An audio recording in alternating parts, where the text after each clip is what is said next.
Semua dalam keadaan sehat. Waalaikumsalam warahmatullahi wabarakatuh. Oke, untuk hari ini kita masih melanjutkan presentasi presentasi untuk kajian kualitatif yang sedianya mungkin yang sudah siap etnografi. Ya, Pak Nur Hamid bisa segera mempresentasikan. Kemudian mahasiswa lain silakan kalau ingin bertanya atau mengklarifikasi dari paparan dari Pak Nur Hamid. Silakan Pak. Ya, terima kasih Ibu atas waktu yang diberikan. Baik, saya akan coba memaparkan terlebih dahulu terkait apa itu etnografi berdasarkan buku yang saya baca.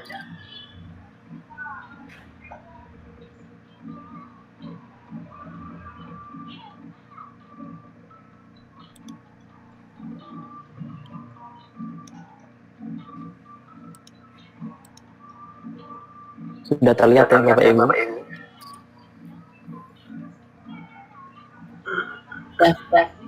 Sudah. Ya, baik. Besar Pak. Dibesarkan ya. Gini aja ya. Baik, Assalamualaikum warahmatullahi wabarakatuh. Selamat siang. Saya akan coba memaparkan apa itu penelitian etnografi.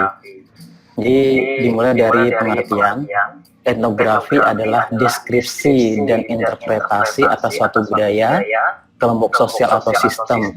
Etnografi merupakan produk penelitian yang biasanya ditemukan dalam bentuk buku. Begitu menurut Creswell. Jadi etnografi erat kaitannya dengan pendekatan antropologi, khususnya antropologi sosial.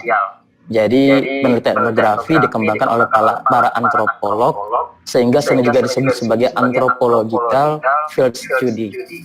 Metode etnografi adalah prosedur penelitian kualitatif untuk menggambarkan, menganalisa, dan menafsirkan unsur-unsur dari sebuah kelompok budaya seperti pola perilaku, kepercayaan, dan bahasa yang berkembang dari waktu ke waktu. Secara bahasa, etnografi berasal dari Yunani, yaitu ethos yang berarti orang dan grafin berarti tulisan. Istilah tersebut kemudian digunakan untuk mengartikan penelitian etnografi sebagai jenis tulisan untuk mengkaji mengenai kebudayaan manusia. Kemudian jenis-jenis penelitian etnografi, jadi ada beberapa jenis seperti life history, autoetnografi, novel etnografi, feminist etnografi, etnografi di elektronik media, dan sebagainya. Tapi ada 3 hal yang menjadi garis besar terkait kategori dari jenis penelitian etnografi. Berikut, jadi ada 3 jenis etnografi umum. Pertama yaitu etnografi realis, yaitu pendekatan yang sering digunakan oleh para antropolog. Pendekatan ini digunakan untuk menggambarkan kondisi budaya para informan secara objektif. Jadi benar-benar apa yang dilihat itu yang berdasarkan informasi langsung di lapangan dan dipaparkan menggunakan sudut pandang orang ketiga. Kemudian jenis yang kedua yaitu studi kasus. Peneliti studi kasus berfokus pada program, kejadian atau kegiatan yang melibatkan individu dan bukan merupakan kelompok. Artinya individu yang berada dalam kelompok yang sedang diamati. Jadi bukan satu kasus kelompok besar yang diamati, tapi individu tersebut di dalam kelompok bagaimana permasalahan yang dihadapinya. Kemudian etnografi merupakan pendekatan penelitian yang digunakan untuk membedah kelompok masyarakat yang termarginalisasi. Pendekatan digunakan untuk memberikan bantuan dengan bantuan ketidakadilan dan dalam satu kelompok masyarakat. Lebih jauh, ini bagian-bagian apa yang menjadi dasar dari masing-masing etnografi. Untuk etnografi realis, jadi etnografer menceritakan penelitian ketiga, laporan pengalaman partisipan dan pandangan mereka. Etnografer tidak menuliskan pendapat pribadinya dalam laporan penelitian dan tetap berada di belakang layar sebagai reporter yang meliput tentang fakta-fakta yang diterima. Kemudian peneliti melaporkan data objektif dalam sebuah bentuk informasi yang terukur, tidak bias, kemudian tidak ada tujuan politik dan pilihan pribadi. Peneliti dapat menggambarkan kehidupan sehari-hari secara detail antara orang-orang yang diteliti. etnografer juga menggunakan kategori standar untuk deskripsi budaya, misalnya kehidupan keluarga, lingkungan kerja, genocide, dan sistem status. Kemudian yang ketiga, etnografer menghasilkan pandangan partisipan melalui kutipan yang diedit tanpa merubah makna dan memiliki kesimpulan berupa interpretasi dan penyajian budaya. Kemudian untuk jenis yang kedua itu studi kasus. Jadi studi kasus tersebut dialami oleh satu individu, beberapa individu di dalam satu kelompok atau program atau kegiatan yang diberikan. Kemudian kasus tersebut merupakan proses yang terdiri dari serangkaian langkah-langkah yang membentuk suatu urutan kegiatan. Yang C, kasus dipilih untuk diteliti karena sesuatu yang tidak biasa dan memberikan manfaat. Jadi ada kasus intrinsik, ada instrumental, ada kasus kolektif. Kemudian peneliti berusaha untuk mengembangkan pemahaman mendalam tentang kasus dengan mengumpulkan data berupa gambar, clipping, video, atau email. Peneliti juga memandang kasus dalam konteks lebih luas seperti geografi politik, sosial, atau ekonomi. Misalnya keluarga, tentang kondisi keluarga dijadikan kasus yang bisa diteliti. Selanjutnya etnografi kritis, yaitu menyelidiki tentang masalah sosial, kekuasaan, pemberdayaan, ketidaksetaraan, hegemoni, dan yang dialami oleh seseorang. Untuk peneliti etnografi kritis, mereka menjadikan bahwa laporan ini akan menjadi laporan akhir yang diharapkan akan lebih berhati-hati dalam meninggalkan penelitian serta memberikan feedback terhadap apa yang dia tulis. Para peneliti etnografi memberikan pemahaman secara sadar, mengakui bahwa interpretasi mencerminkan sejarah dan budaya kita sendiri. Peneliti kritis memposisikan diri dan sadar akan peran mereka dalam penulisan laporan penelitian. Kemudian posisi penulis etnografi kritis itu tidak netral. Berarti dia akan menjadi pembela perubahan untuk mengubah masyarakat atau yang tertindas atau terpinggirkan. Laporan etnografi kritis akan menjadi berantakan, multilevel, multimetode,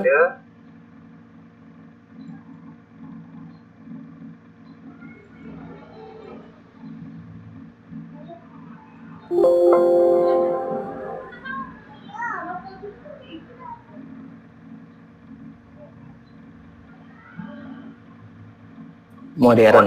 Dari studi kasus sudah di depan. Lanjut berikutnya, elemen penting dalam etnografi yaitu peneliti harus memiliki pengetahuan dasar tentang antropologi kebudayaan dan arti dari sistem sosial budaya sesuai dengan konsep yang telah diteliti para etnografer. Waktu yang digunakan untuk mengumpulkan data diperluas dengan memperpanjang waktu di lapangan. Artinya peneliti berada di tempat waktu yang cukup lama. Dalam banyak etnografi, cerita sering ditulis dalam bentuk sastra, hampir mendeteksi pendekatan mendongeng. Artinya karena isinya bercerita dari hasil wawancara dengan narasumber, jadi isinya adalah seperti sebuah cerita. Kemudian terdapat satu kemungkinan bahwa peneliti akan menjadi penduduk asli. Kalau peneliti bisa diterima dalam satu suku atau tempat tertentu, lama-kelamaan peneliti justru akan menjadi penduduk asli.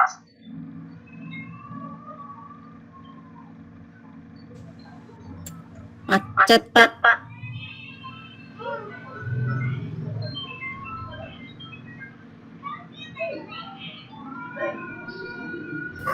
Halo, ini punya saya apa Pak Hamid yang macet ya? Macet, Pak Hamid. Pak Hamidnya macet sinyalnya.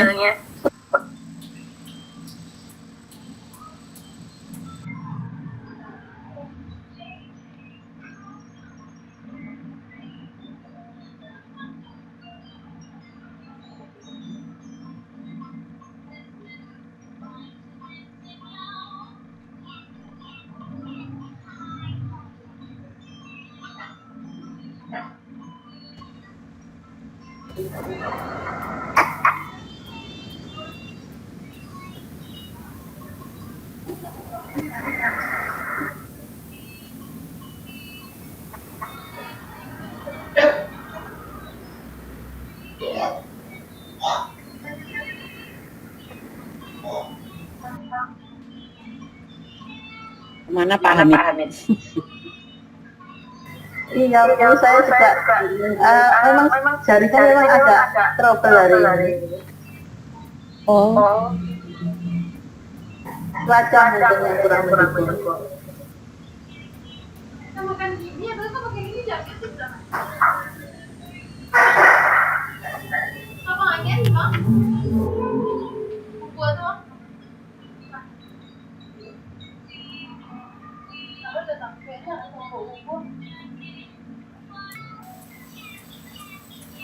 Sepertinya belum, Bu.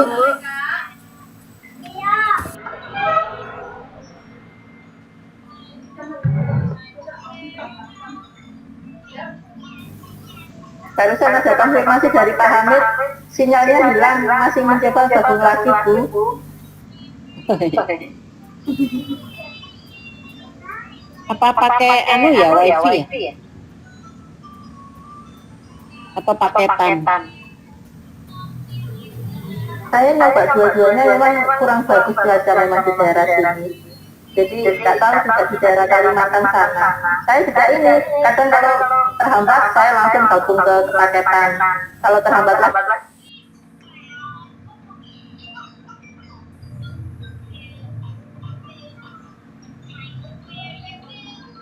Itu udah macet.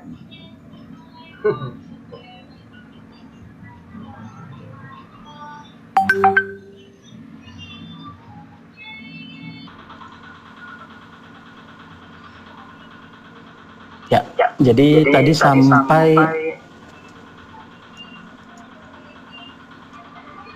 di sini ya Bapak Ibu, saya lanjutkan. Jadi mohon maaf karena di sini jaringan agak tidak stabil. Saya lanjutkan kelebihan penelitian etnografi. Yang pertama, menghasilkan pemahaman yang mendalam karena dicari dalam penelitian ini bukan hal yang tampak, melainkan yang terkandung dalam hal yang nampak tersebut. Kemudian mendapatkan atau memperoleh data dari sumber utama berarti memiliki tingkat validasi yang tinggi, kemudian menghasilkan deskripsi yang kaya, kaya penjelasan yang spesifik dan rinci, kemudian peneliti berinteraksi langsung dengan masyarakat sosial yang akan diteliti, kemudian membantu kemampuan berinteraksi karena menuntut kemampuan bersosialisasi dalam budaya yang peneliti coba untuk jelaskan. Kemudian kelemahan penelitian etnografi yaitu perspektif pengkajian kemungkinan dipengaruhi oleh kecenderungan budaya peneliti, membutuhkan jangka waktu yang panjang untuk mengumpulkan data dan mengelola data. Kemudian pengaruh budaya yang diteliti dapat mempengaruhi psikologis peneliti karena peneliti ketika peneliti kembali ke budaya asalnya. Kemudian peneliti yang tidak memiliki kemampuan sosialisasi terdapat kemungkinan penolakan dari masyarakat yang akan diteliti. Jadi ini PowerPoint saya lanjutkan ke yang saya analisis.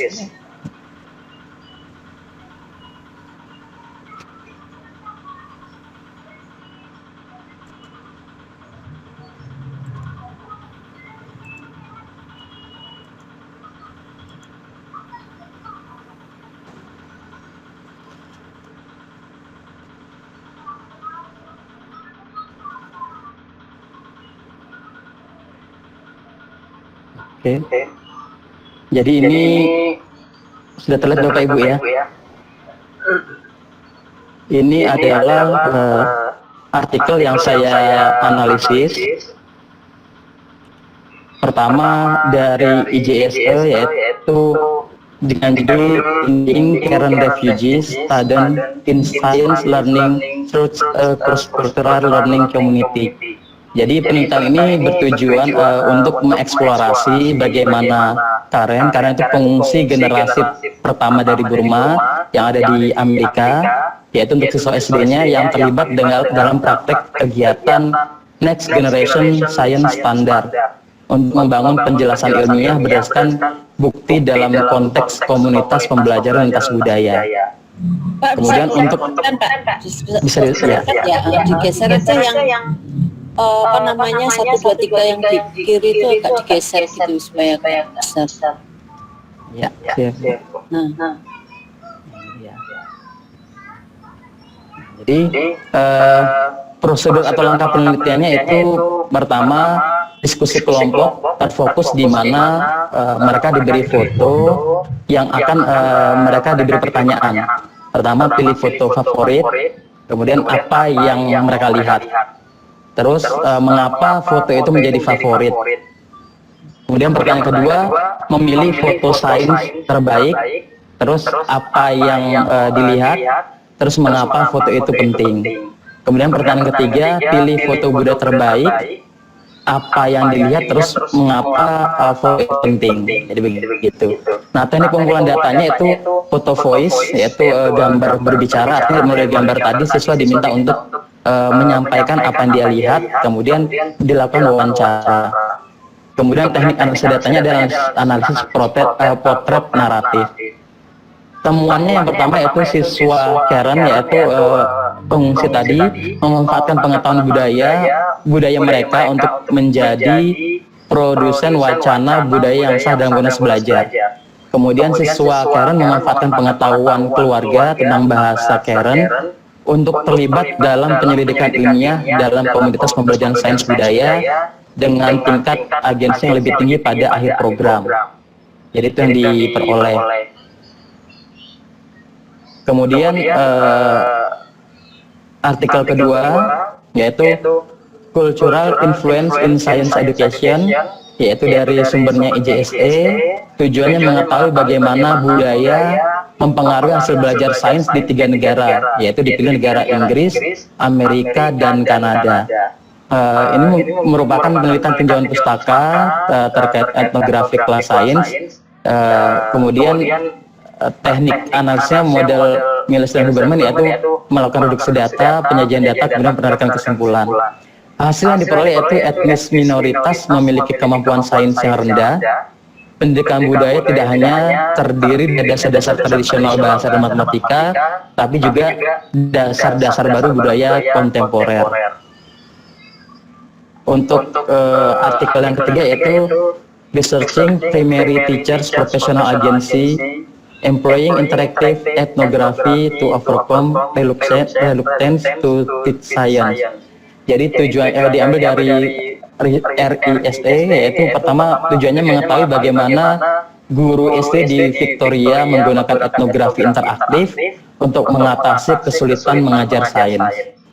Kemudian langkahnya itu menyajikan laporan studi kasus tentang agen profesional, yaitu guru, bagaimana yang menanamkan program belajar mengajar ilmu kimia untuk murid yang berusia antara 6 dan 8 tahun.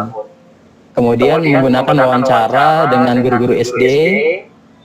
Hasil yang diperoleh etnografi yang diajarkan menggunakan Science Lab, yaitu Solving Mysteries Using Science Inquiry Virtual Science Lab. Jadi ini virtual, siswa dihadapkan dengan permasalahan dilihat dalam virtual tadi, tapi terkait dengan permasalahan etnografi. Kemudian mereka diminta untuk menyelesaikan permasalahan tadi berdasarkan secara sains. Kemudian untuk pertanyaan, apa karakteristik pendekatan penelitian yang saudara kaji menurut teori dan buku referensi? Berdasarkan buku referensi, maka pendekatan penelitian etnografi yaitu pembelajaran berkaitan dengan grup kultur atau budaya. Metode etnografi adalah prosedur penelitian kualitatif untuk menggambarkan, menganalisa, dan menafsirkan unsur-unsur dari sebuah kelompok budaya seperti pola perilaku, kepercayaan, dan bahasa yang berkembang dari waktu ke waktu. Kemudian, apakah artikel yang saudara petakan sudah memenuhi kriteria penelitian kualitatif yang saudara fokuskan? Adakah kelebihan dan kelemahan? Menurut saya beberapa sudah sesuai. Untuk kelebihan artikel, mengulas bagaimana tahapan implementasi penelitian etnografi. Kelemahannya tidak menyebutkan secara spesifik jenis etnografi yang digunakan. Kemudian apa saja yang bisa atau cocok diterapkan dari hasil kajian tersebut untuk tema riset?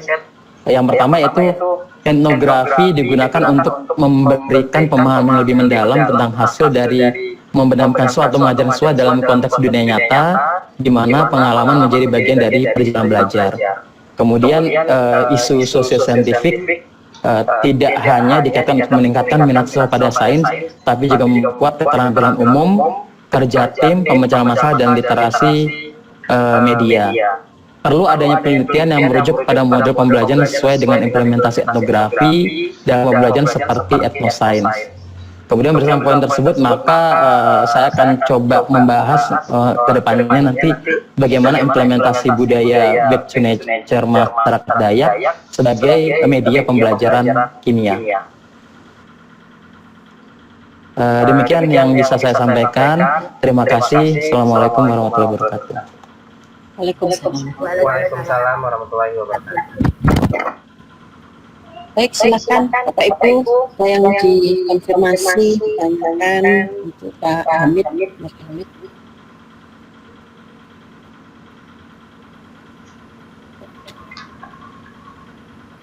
Izin bertanya, Bu. Silakan. Terima kasih atas kesempatan yang diberikan. Yana tertarik dengan etnografi yang temanya ini life story, Pak Ahmed. Maksud life story di sini apakah kita menelitinya itu tentang kehidupan satu kelompok atau bagaimana nih Pak yang apa ini? Pada dalam pembelajaran seperti apa kalau yang berhubungan dengan life story ini? Terima kasih.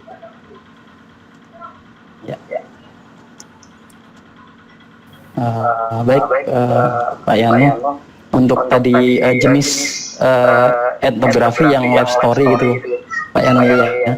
Jadi untuk jenis penelitian ini umumnya dia melihat yang di tempat. Jadi kalau di pembelajaran jarang ya. Jadi mereka lebih ke bagaimana turun ke masyarakat atau budaya, melihat bagaimana masyarakat itu langsung berinteraksi. Dari interaksi itu dilihat di data apa yang mereka lakukan dalam life story-nya tadi, kemudian dibuat dalam satu tulisan yang menceritakan bagaimana kehidupan dari masyarakat tadi. Untuk life story itu nanti sebetulnya masuk dalam jenis etnografi realis. Jadi dia melihat bagaimana antropolog melihat bagaimana kondisi budaya informan yang dilihat, yang diikuti, kemudian nanti dipaparkan berdasarkan sudut pandang orang ketiga. Maksudnya nanti si penulis akan menulis bahwa mereka melakukan ini, jadi sudut pandang orang ketiga. Jadi kurang lebih seperti itu Pak Yan untuk life story-nya.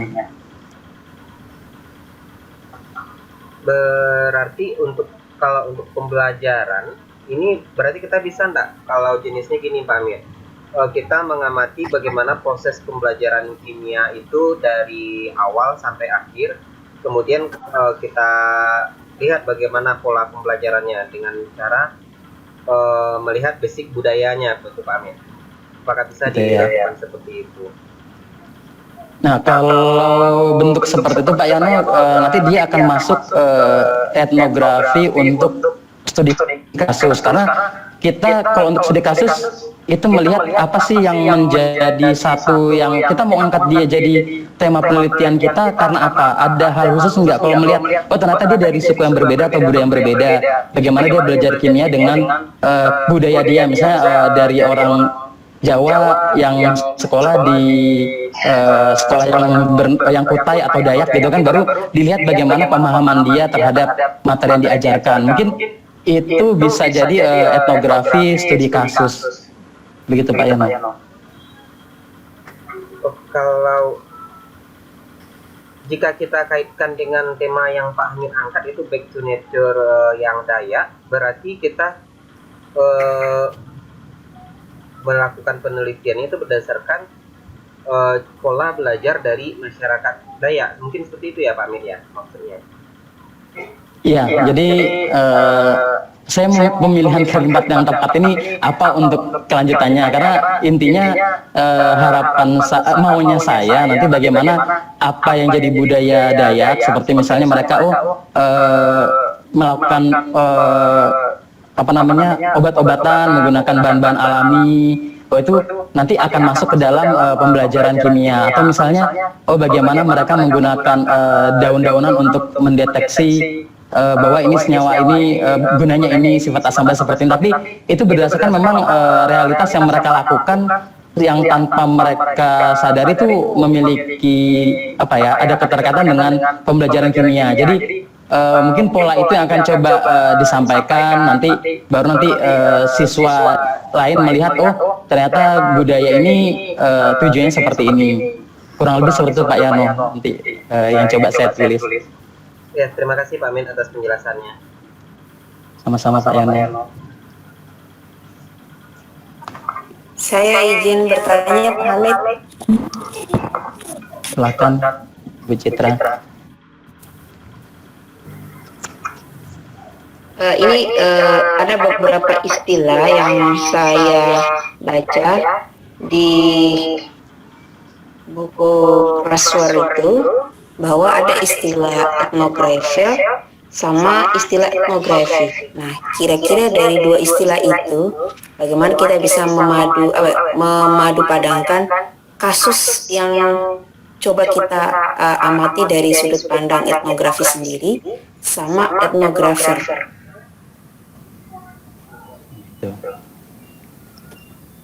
Oke, baik, saya coba menanggapi berdasarkan pemahaman saya gitu ya Bu Citra. Etnografer itu adalah orang yang meneliti atau peneliti etnografi, disebut etnografer, dan nanti akan dia akan tinggal atau hidup berdamai dengan masyarakat yang dia teliti. Kemudian etnografer nanti akan menuliskan berdasarkan sudut pandang yang diteliti atau informan. Kalau etnografi ini metodenya, jadi etnografer orangnya. Tanggapannya seperti itu Bu Citra. Silakan nanti kalau ada teman-teman lain yang mau menambahkan.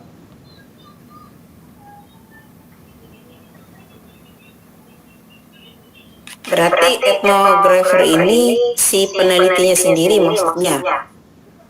Iya, kalau saya tanggap, saya baca seperti itu. Etnografer itu si peneliti, disebut etnografer. Berarti kalau Etnografi modelnya atau metodenya yang dipakai untuk penelitian kualitatif namanya etnografi. Nah, maksud saya kalau kita lihat dari kasus yang coba kita amati itu, misalnya sudut pandangnya etnografer ini di kasus itu dia sebagai dalam menghadapi kasus itu seperti apa gitu maksud saya. Jadi bagaimana kita memadu padankan kedua istilah itu, etnografer dan etnografi, karena memang kedua istilah ini kan memang tidak bisa lepas gitu, saling keterkaitan. Ya, ya benar Bu. Artinya antara etnografer, halo, ya. Ya. Mohon maaf, ini agak-agak jaringan agak-agak gangguan. Jadi kalau tadi dibahas bahwa memang keterkaitan antara etnografer sama etnografi ya tidak bisa dilepaskan, karena etnografer adalah orang yang dia menerapkan metode etnografi dalam penelitiannya dia.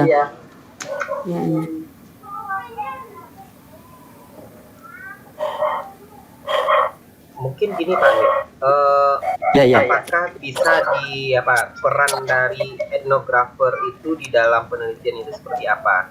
Mungkin di sini kita agak ragunya gini, kalau di dalam dalam penelitian yang lain itu peneliti itu dia hanya bersifat sebagai observer, bukan terlibat langsung di dalam dalam penelitian itu gitu.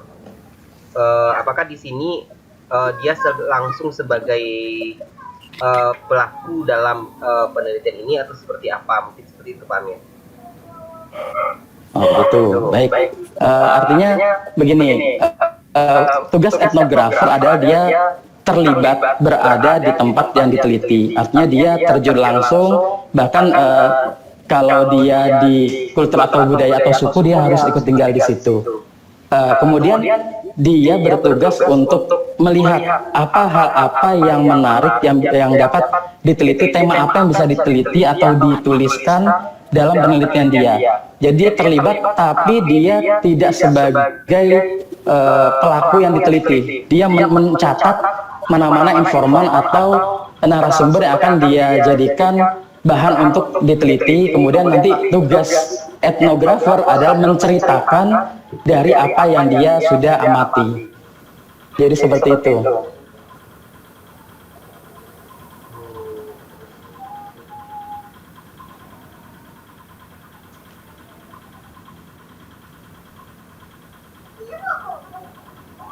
Berarti lebih ke seperti observer ya Pak Amin ya? Ya, kalau dilihat lebih ke seperti observer, dia apa artinya melihat kondisi apa yang dia lihat, kemudian dia menuliskan apa yang dia lihat tadi. Jadi kurang lebih seperti apa namanya penelitian yang punya kemana Pak Budian, seperti punya Budian kemarin seperti itu. Fenomenologi. Seperti apa? Fenomenologi. Ya, fenomenologi.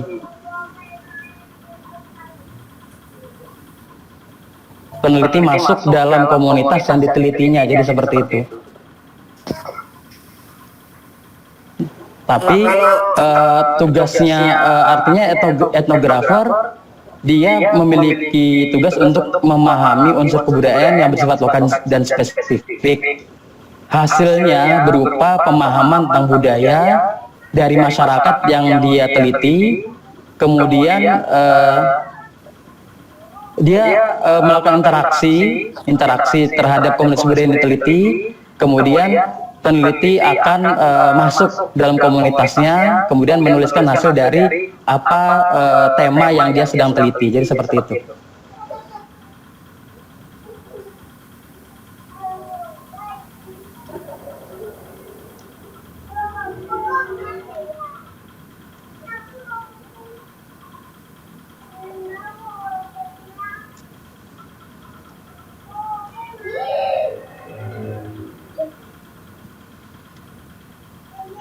Gimana, ada lagi? Izin bertanya Pak. Ya, silakan Bu Leoni. Ya, kebetulan kalau saya kan membahas tentang penelitian naratif ya Pak. Jadi yang saya baca dari buku Creswell itu salah satu jenis dari penelitian naratif itu adalah etnografi. Nah, apakah memang demikian? Karena yang saya baca memang ada etnografi di dalam naratif. Salah satu jenis penelitian naratif itu etnografi. Nah, kemudian yang saya tanyakan kembali, yang saya baca itu kan ada etnografi, kemudian ada autoetnografi Pak. Yang saya baca, kira-kira ini apakah sama gitu ya? Kalau memang berbeda, kira-kira letak perbedaan antara etnografi itu sebenarnya dengan autoetnografi apa gitu Pak? Karena saya cari-cari tentang auto ini belum ada, yang saya baca memang etnografi itu masih bagian dari naratif gitu. Apakah saya salah pemahaman atau gimana kira-kira Pak? Oke, baik. Tadi saya juga coba cari autoetnografi. Jadi kalau menurut beberapa peneliti, autoetnografi itu bisa disebut sebagai penelitian yang disangsikan validitasnya, karena sebagian peneliti juga bilang itu penelitian untuk orang yang malas untuk berinteraksi. Jadi justru lebih sering jadinya subjektif, karena autoetnografi itu menuliskan apa yang dialami oleh penulis itu. Jadi dia peneliti, dia juga penulis, dia menceritakan dirinya berdasarkan apa yang dia alami ketika dia berada di satu tempat atau di masalah tertentu.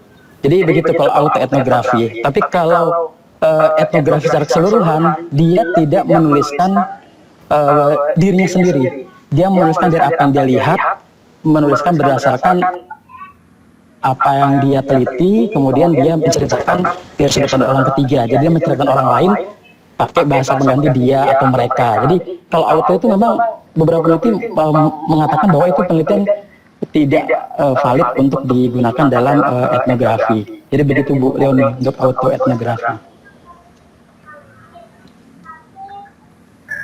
Untuk sedikit tambahan Pak Hamid terkait tentang autoetnografi.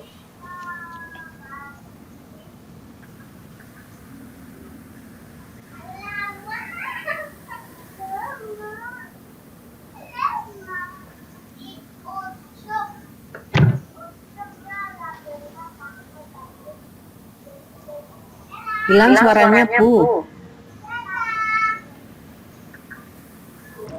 Bu Citra suara hilang. Kayaknya jaringan Bu Citra bermasalah ya.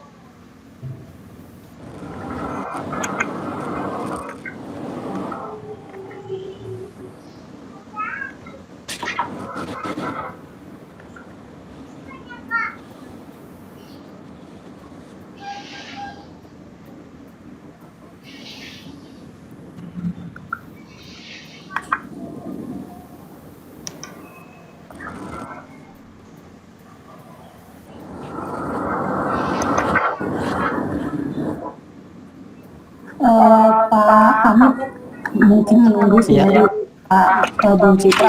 Tadi kan kalau kata Taufik autoetnografi itu lebih menekankan pada bagaimana penelitian itu mengarahkan pada subjek penelitian itu adalah si peneliti sendiri gitu ya Pak. Nah, berperbedaannya berarti subjek penelitiannya antara etnografi dengan autoetnografi terletak pada subjeknya gitu ya Pak. Nah, ini kedua-duanya kan kalau yang saya baca itu adalah penelitian kualitatif yang naratif ya Pak. Nah, artinya apakah memang keduanya ini nanti akan meneliti langkah-langkah daripada naratif itu sendiri, atau ada langkah-langkah penelitian di dalam penelitian naratif yang etnografi dengan autoetnografinya? Ya, baik. Artinya kalau langkah yang dilakukan sebenarnya lebih kepada bahwa peneliti itu kalau untuk auto ya, dia memang sudah alami, dia berada di tempat itu dan dia menceritakan apa yang dia alami ketika berada di tempat itu. Dia menceritakan dirinya. Tapi kalau etnografi pada umumnya, ya langkah-langkahnya dia tetap harus ikut terlibat dan berada di tempat itu, tidak memberikan satu gambaran awal atau bagaimana, dia hanya melihat dulu dari apa yang dia lihat, baru dia menuliskan informasi yang dia dapat. Kalau langkah perbedaan langkahnya, saya melihat memang dasarnya sama, artinya ya seperti itu langkahnya. Hanya bedanya kalau auto menceritakan dirinya, ya diri penulis atau etnografer yang berada di tempat itu. Mungkin teman lain bisa menambahkan, begitu Bu Leni kira-kira.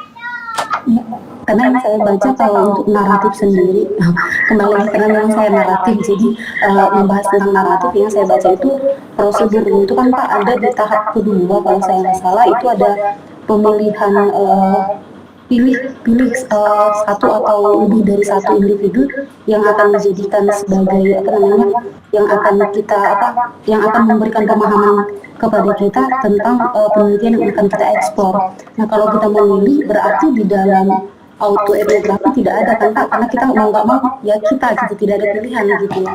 Nah, artinya apakah memang ada beberapa langkah yang di skip kalau dia di autoetnografi, sementara kalau di etnografi itu dia tetap mengikuti naratif. Nah, itu tadi mungkin yang saya pertanyakan, karena memang yang saya baca ada di langkah kedua itu pemilihan satu dari individu itu yang akan memberi kita pemahaman tentang suatu kejadian. Nah, artinya kalau auto berarti kita tidak memilih kan, artinya langkah dua itu tidak berlaku di autoetnografi gitu. Kalau saya baca gitu mungkin, atau mungkin ada dari beberapa yang lain sudah mengkaji lagi. Kalau yang saya pahami begitu, supaya ada percek apakah sama persepsinya. Oke, coba saya buka untuk prosedur penelitian etnografi. Jadi ada langkah pertama menetapkan informan, kemudian melakukan wawancara kepada informan, 3 membuat catatan etnografis terkait bagaimana didokumentasikan terkait budaya yang dipelajari, kemudian mengajukan pertanyaan deskriptif. Yang kelima melakukan analisis wawancara, jadi wawancara mendalam lagi.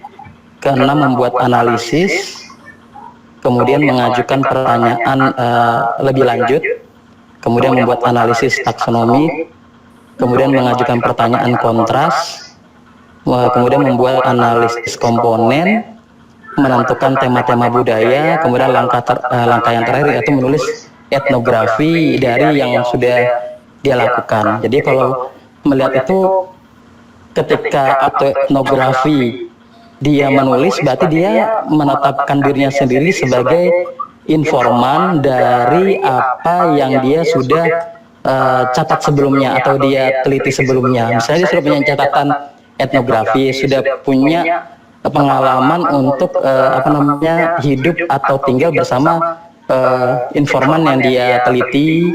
Kemudian dia menceritakan berdasarkan pengalaman dia ke dalam tulisannya dia. Jadi mungkin artinya isi langkahnya mungkin kurang lebih sama, hanya ketika autoetnografi dia menulis berdasarkan dirinya jadi sumber dari pengalaman-pengalaman yang sudah dia dapatkan di lapangan.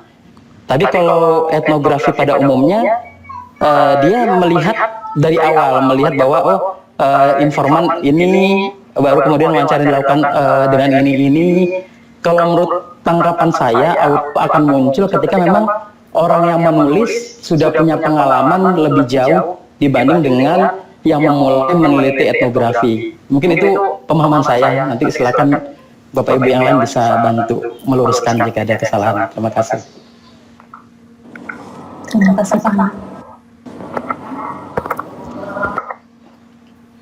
Ceritanya Pak Amit, dan saya Monggo, Bu. bertanya, mungkin ini yang saya diskusikan tadi ini saya tertarik Pak Hamid mau mengangkat signature masyarakat Dayak sebagai media pembelajaran kimia.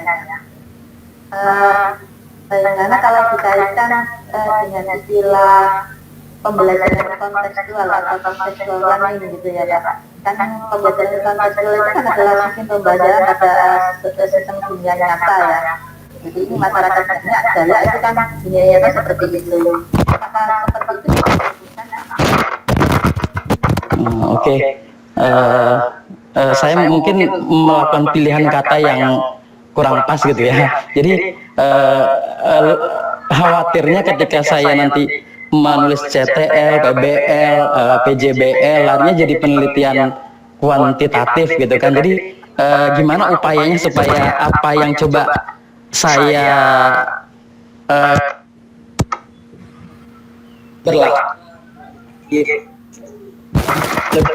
bagaimana masyarakat Dayak tadi menggunakan alam untuk mereka belajar. Ya itu mungkin nanti ada teman-teman untuk bisa menambahkan gimana sih tepatnya supaya kalimat tadi lebih pas gitu untuk dijadikan satu penelitian kualitatif. Begitu Bu Cici. Apa itu? Alam untuk media pembelajaran. Contoh konkretnya bagaimana? Mungkin untuk pembelajaran ini tadi kan Pak Hamid bilang untuk obat-obatan yang diimplementasikan kalau untuk kurikulum di SMA mungkin di kimia karbon gitu ya. Iya. Situ. Itu contoh konkretnya kalau dihubungkan dengan etnografi itu gimana Pak?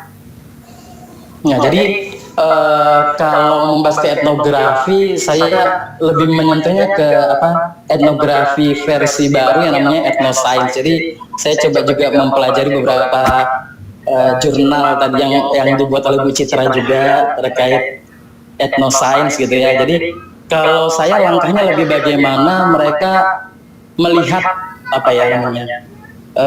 kearifan lokal tadi menjadi satu yang ternyata bisa digunakan sebagai ini gitu kan.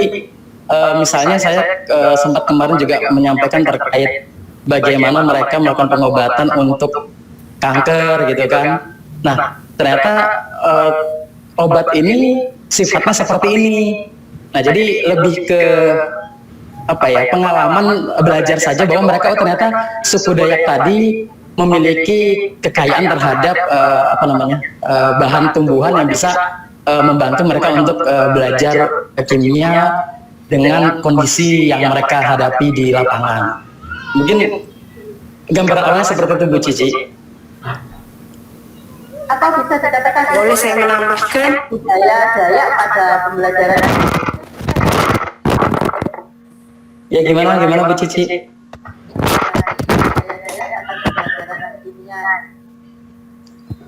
Mungkin bisa dibuat lebih ringkasnya seperti itu, bagaimana budaya Dayak tadi dalam pemahaman mereka dalam belajar kimia mungkin bisa seperti itu.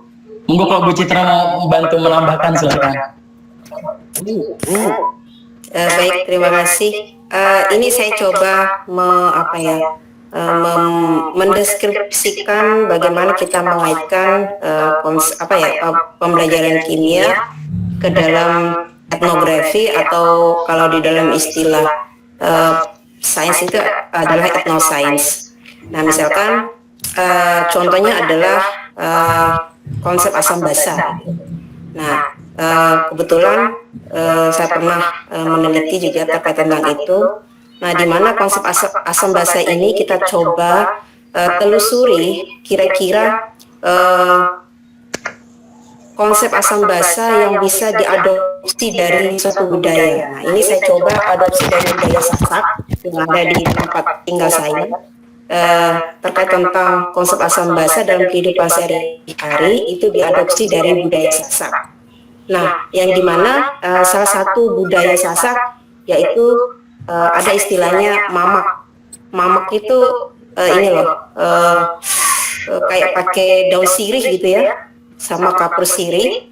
Jadi orang tua zaman dulu sampai sekarang di tempat saya itu mengenal mamak. Jadi mamak ini ternyata selain ini merupakan budaya Sasak yang turun-temurun, ternyata ini memiliki nilai lebih. Nilai lebihnya adalah bahwa mamak ini ternyata bisa menguatkan gigi. Nah, kita coba telusuri dari situ. Kenapa mamak ini bisa menguatkan gigi? Nah, kita uraikan kira-kira apa saja bahan-bahan yang ada dalam tradisi mamak ini. Oh, ternyata tradisi mamak ini terdiri dari ada daun sirih, kemudian kapur sirih, ada gambir, kemudian ada beberapa potongan buah pinang. Nah, dan itu dikunyah secara bersamaan. Kemudian dari hasil itu ternyata orang zaman dulu itu jarang yang giginya ompong, jadi kuat dia. Nah, akhirnya kita coba telusuri, ternyata bahan-bahan yang ada di dalam tradisi mamak itu, ya, dalam tradisi mamak itu ternyata memiliki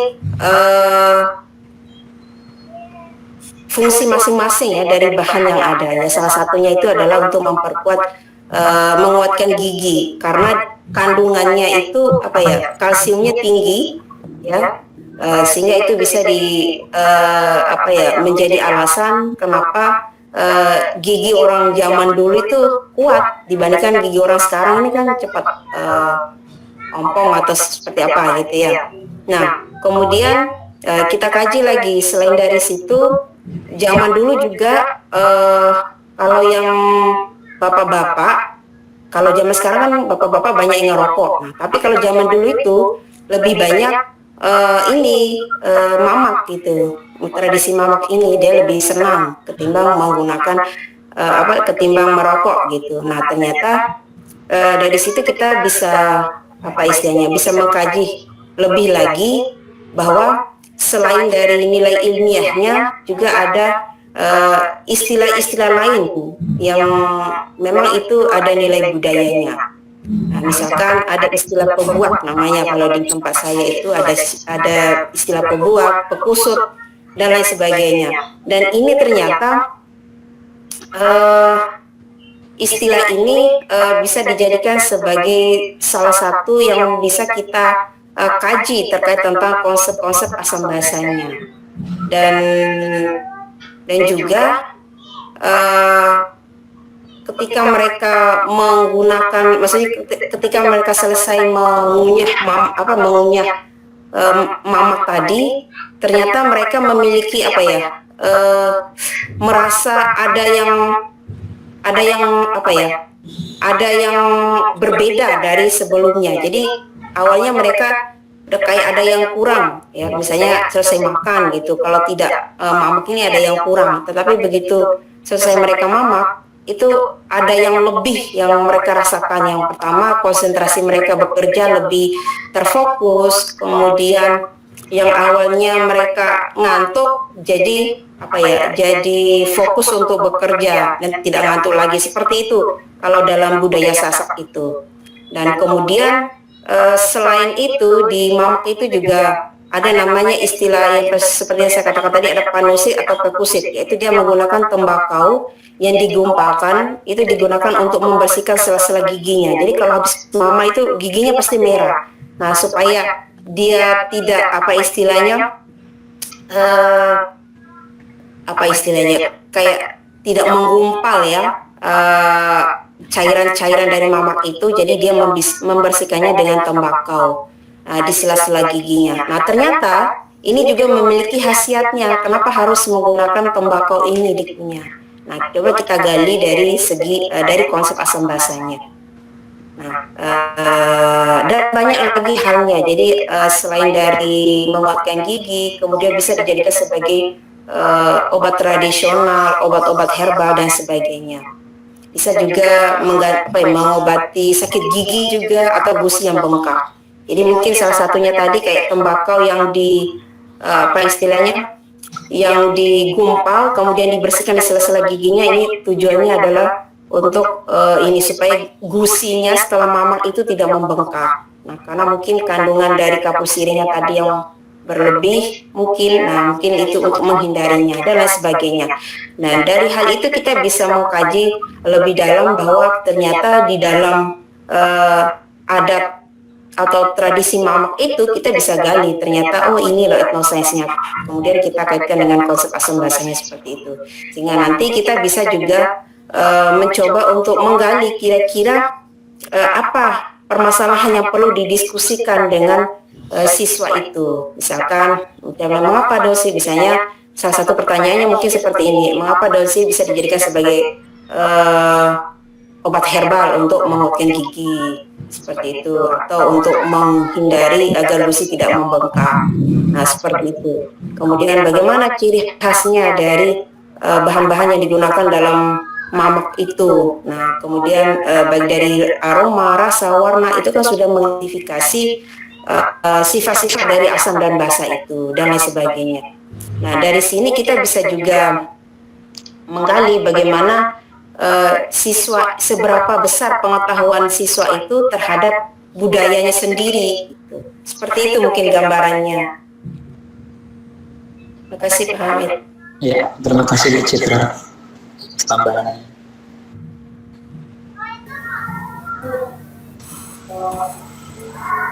Saya mau tanya Pak Nur Hamid. Silakan Bu Dian. Hanya untuk memastikan, jadi kan kalau kita lihat dari asal katanya, etnografi itu etno itu rakyat, grafi itu menulis.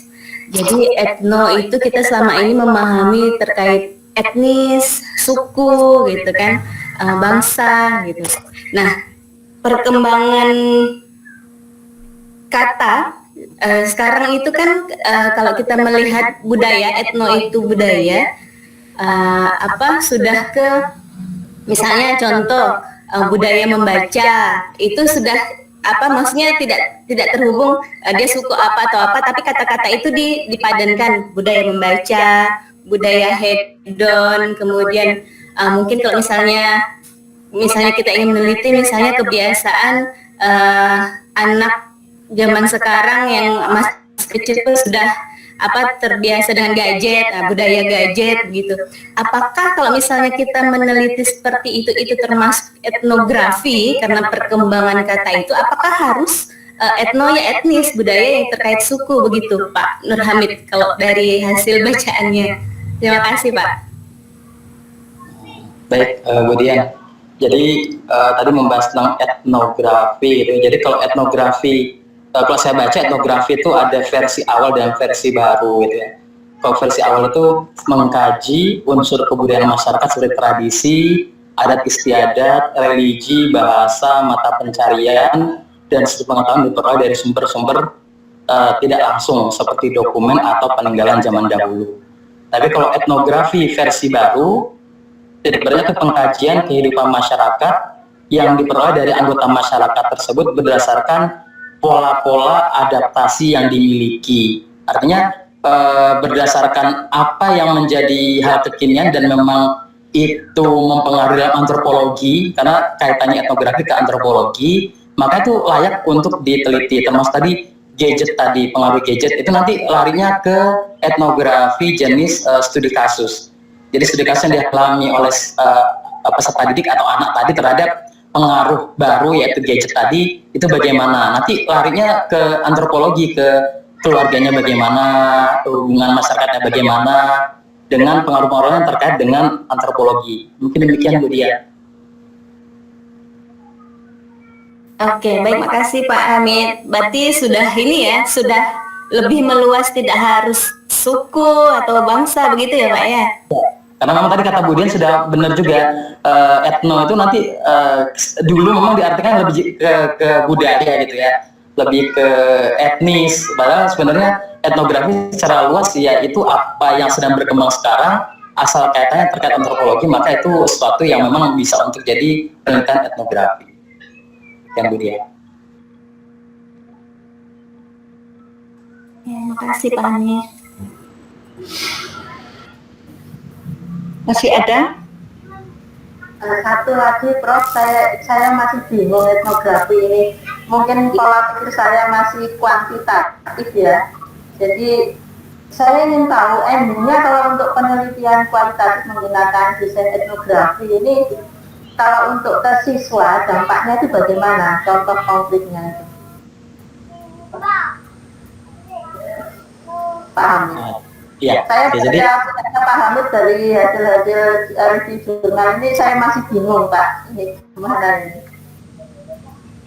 Jadi kalau melihat dari tujuan etnografi itu apa ya, memberikan gambaran terkait apa yang dialami oleh peneliti atau masyarakat tertentu. Artinya gambaran tadi apakah bisa menjadi satu masukan untuk perbaikan masa depan atau perbaikan apa yang sedang dialami. Atau misalnya seperti etnografi kritis, oh ternyata penulis etnografi tadi justru bisa memberikan masukan kepada pemerintah terkait apa sih harus dilakukan pemerintah terhadap kondisi yang sedang dialami.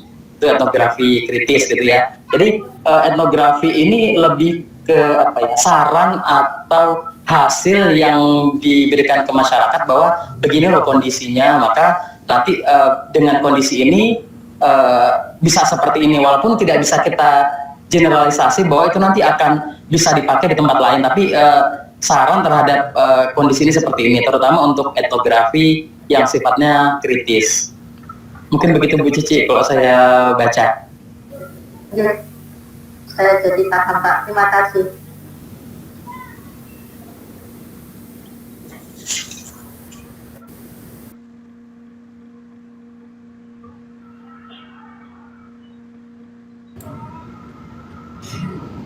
Masih ada? Bagaimana? Masih ada?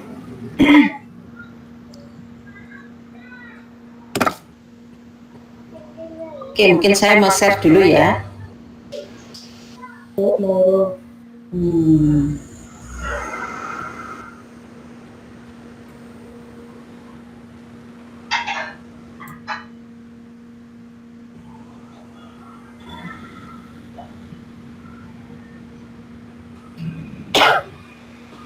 Bisa dilihat?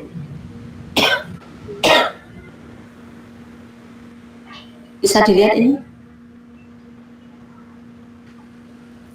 Bisa Prof.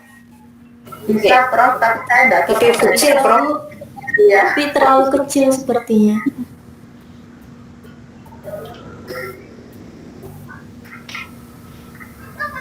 Masih kecil? Masih kecil Prof, saya hanya lihat judulnya aja itu observation and viewing.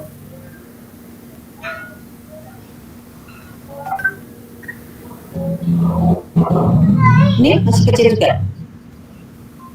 Bisa Prof.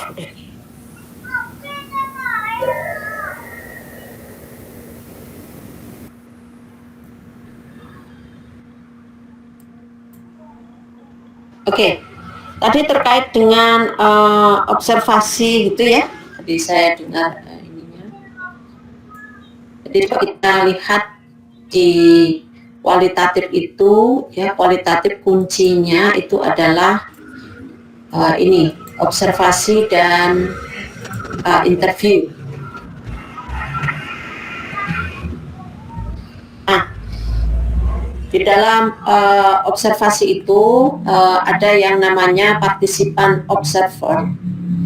Ya, ada partisipan observer, ada non partisipan observer.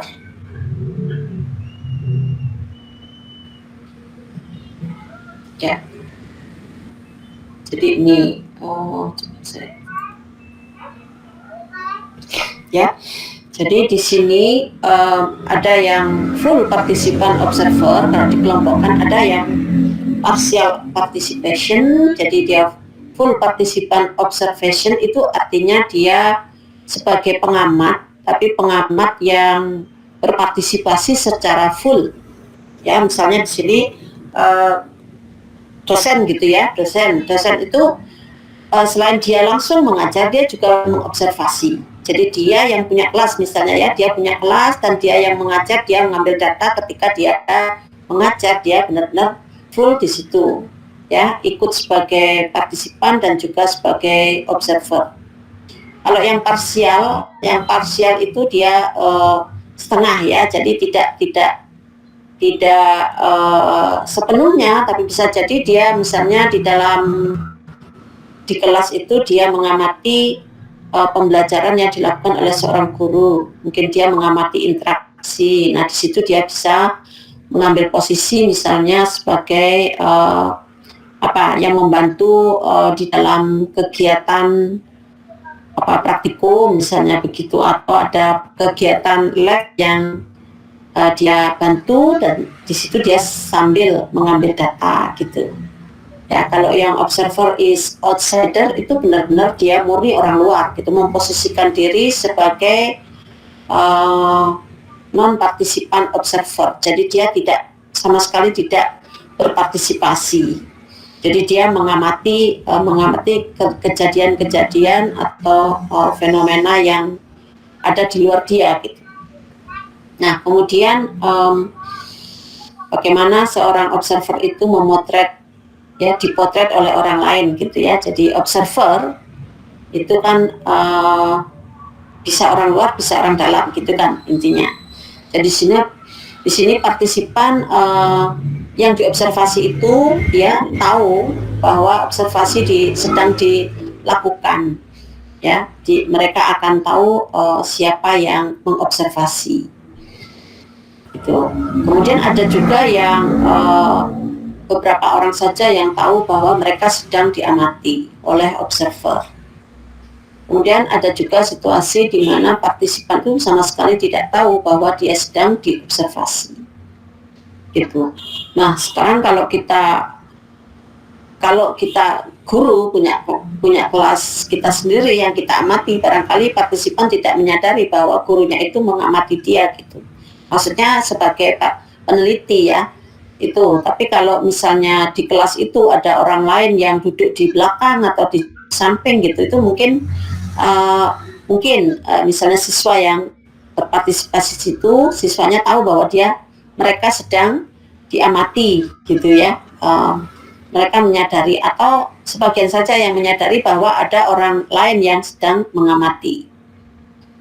Nah, kalau misalnya seperti lesson study begitu ya, lesson study itu kan ada guru-guru yang mengamati ya, partisipan. Sebagai partisipan itu murni pengamat. Jadi dia hanya mengamati apa yang terjadi di kelas, mencatat gitu ya, fenomena atau kejadian-kejadian yang bagus, yang nyata untuk dikritisi atau didiskusikan atau direfleksikan gitu. Nah, kalau partisipan itu menyadari bahwa mereka sedang diamati, itu ada bias ya, bisa ada bias. Jadi yang diamati itu bisa bertingkah laku yang tidak alami lagi. Ya, jadi bisa menimbulkan lingkungan atau situasi yang mana mungkin dikehendaki atau yang tidak dikehendaki oleh partisipan, dalam hal ini mungkin siswa ya. Jadi misalnya siswa dia sedang diamati gitu ya, sedang diamati. Nah, bisa jadi siswa yang tadinya pasif itu menjadi aktif karena ingin menunjukkan kinerja, barangkali ingin menunjukkan kualitas mereka gitu. Dan ini sudah tidak alami kalau dari sisi penelitian kualitatif ya, ini sudah mengganggu ya. Jadi sudah tidak alami lagi. Sehingga penelitian kualitatif itu kan maunya mengobservasi, tidak merusak konteks ya, tidak mengganggu real life. Jadi natural ya, jadi alami. Jadi tidak mau mengganggu gitu atau merusak situasi di situ gitu. Nah, ini bisa terganggu gitu. Oleh karena itu kalau misalnya mengamati kelas itu, peneliti biasanya tidak ujuk-ujuk ya, tidak langsung dia mengamati kemudian dia mengambil data, tidak, tetapi dia harus membangun rasa percaya diri ya, trust ya, building trust dulu. Jadi misalnya dia sehari-harinya ada di situ gitu, ada di situ, dan siswanya tahu bahwa misalnya si A itu suka membantu di situ atau asistennya gurunya gitu ya. Jadi atau siapa gitu ya, atau honorer misalnya begitu. Jadi dia tahu bahwa si A itu yang mengamati itu orang yang sehari-harinya di situ gitu. Sehingga ketika diamati, saya ingin mengamati Anda dalam berinteraksi gitu, dia tidak akan berpengaruh siswanya. Dia biasa aja gitu karena sudah ada di situ gitu. Tapi kalau orang lain ya yang asing, nah ini akan berdampak. Ya, bisa dia positif, bisa juga negatif gitu. Yang negatif itu pernah ini lesson study ya, kita laksanakan di 2 tempat.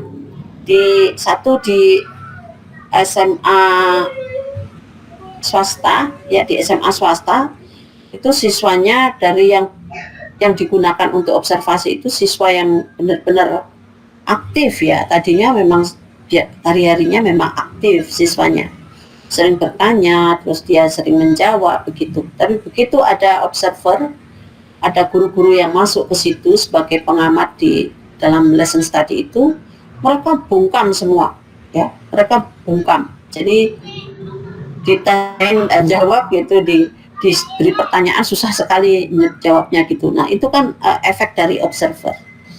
Nah di SMA negeri satunya ya itu malah kebalikannya ya.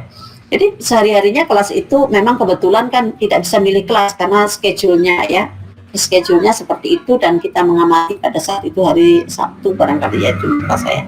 Yang jelas itu memang schedule tidak dibuat-buat, jadi itu schedule sekolah sendiri gitu, dan ketika itu mengajar di kelas yang itu gurunya.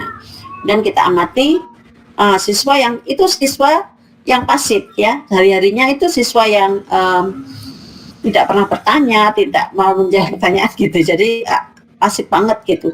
Tapi begitu ada observer ya datang di sekeliling itu mengamati, waduh, jadi sangat-sangat aktif gitu. Nah ini kan sudah dari sisi riset kan sudah tidak alami gitu ya, sudah di luar kebiasaan gitu.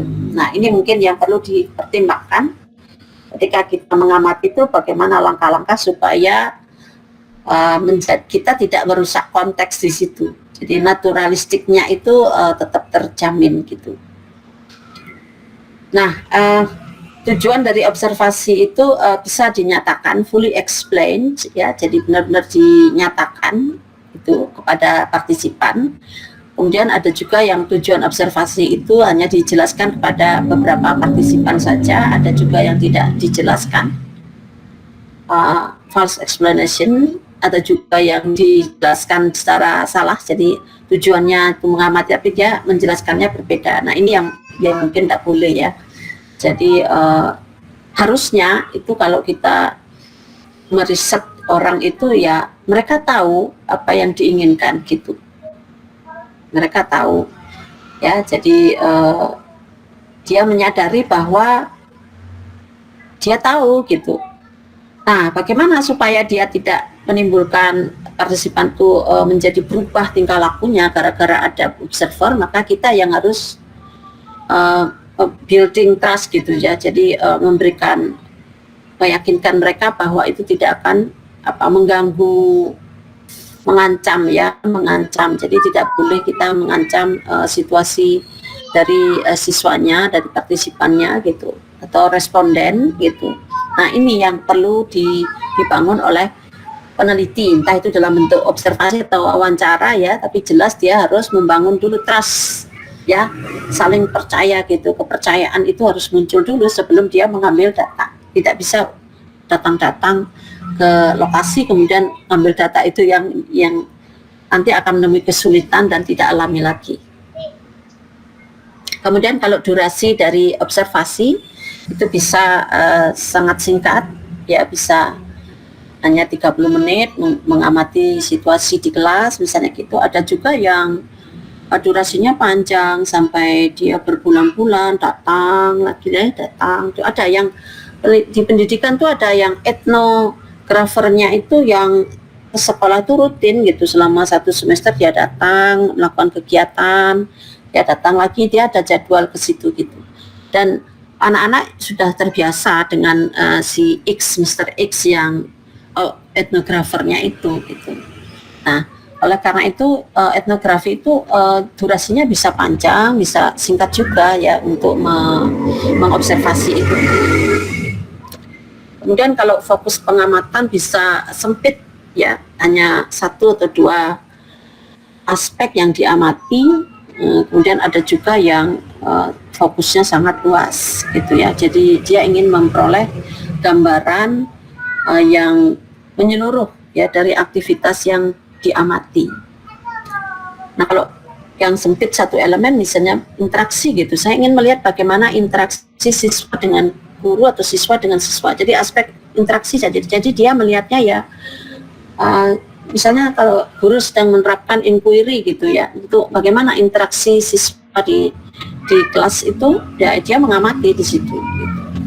Jadi gimana proses-proses yang ada di kelas itu.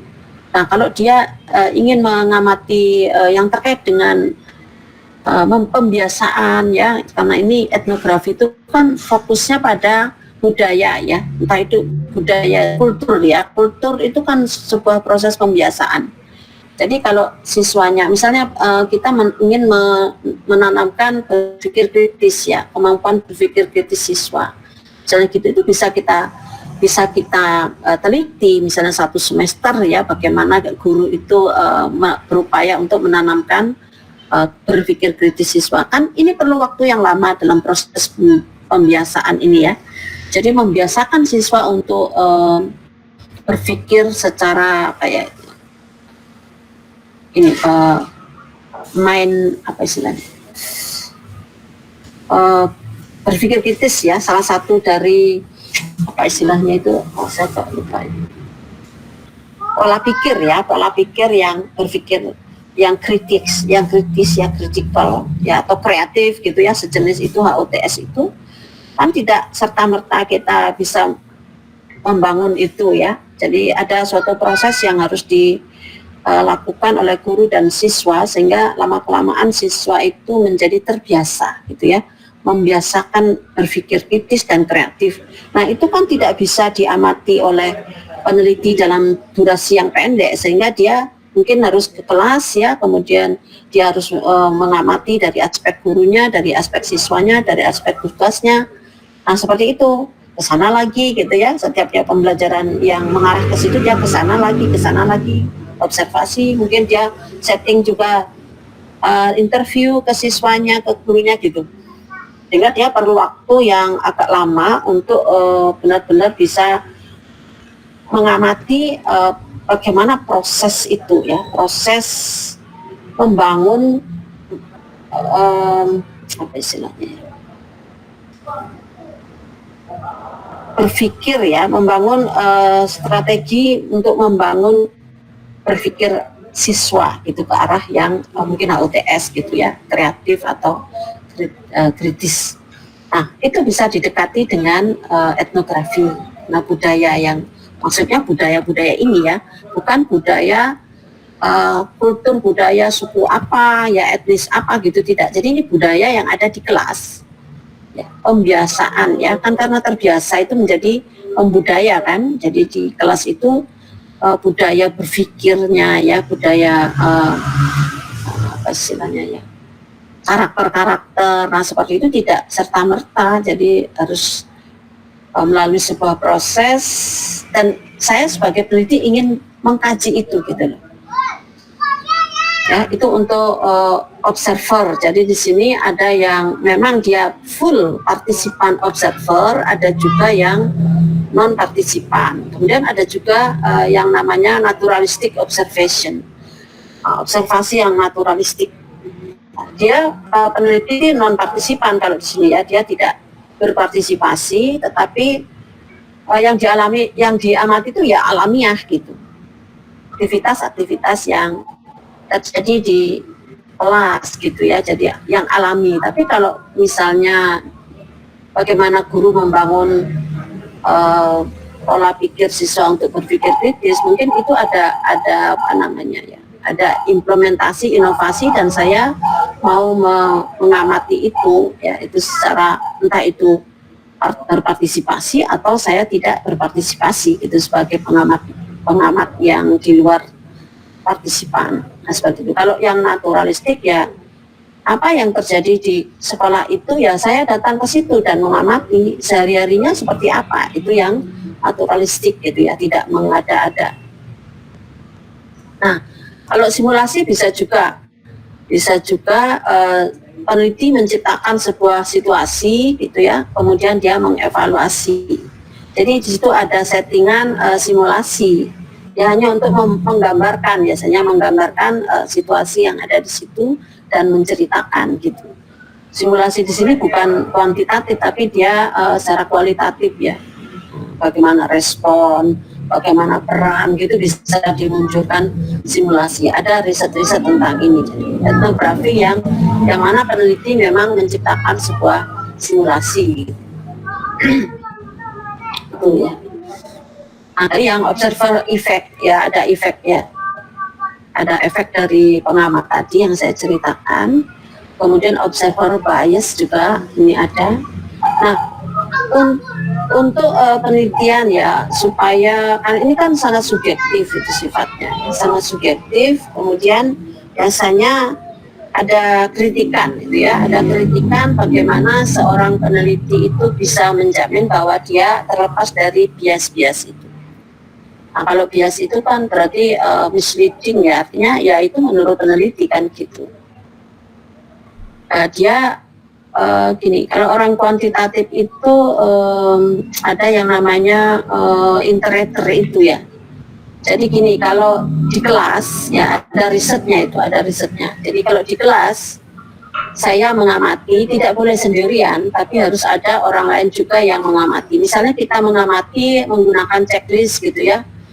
Ada mengidentifikasi apakah suatu kegiatan itu ada atau tidak ada di dalam kelas itu, atau muncul atau tidak muncul gejala itu, maka biasanya observernya lebih dari satu. Ya, observernya lebih dari satu. Kemudian nanti hasil ceknya itu di triangulasi atau di iterator. Ya, gitu. Jadi kalau itu kuanti itu biasanya nanti dikuantikan gitu. Jadi di cross checkkan dengan antar observer ya, tidak boleh satu gitu. Kalau di kuanti ya, tapi kalau kuali ya biasanya ya itu kan menurut ini ya, tidak boleh observasi melulu, tapi harus ada interviewnya. Makanya harus di cross checkkan gitu, ada cross check yang harus dilakukan. Jadi ada bias-biasnya memang iya gitu. Tapi bagaimana caranya peneliti itu mengontrol bias mereka. Oke, kemudian nah di sini ya di dalam observasi itu mungkin si observer itu kan punya keterbatasan ya, tidak mungkin lagi, tapi memang punya keterbatasan. Misalnya dia mengamati tingkah laku atau interaksi di dalam kelas itu, mungkin sudut pandangnya, jangkauannya tidak menyeluruh di kelas, tapi bisa jadi dia mengamati aspek situ gitu. Nah ini bisa, biasanya etnografer itu dibantu dengan video ya, selain dia cek juga dia mencatat ya anekdot, membuat catatan-catatan, dia juga dibantu oleh video ya, karena teknologi ini sangat membantu sehingga nanti dia bisa mengamati lagi ya, jadi mengamati lagi, memutar lagi videonya itu. Jadi ada video tape ya, video memang di video. Nah ini hati-hati juga.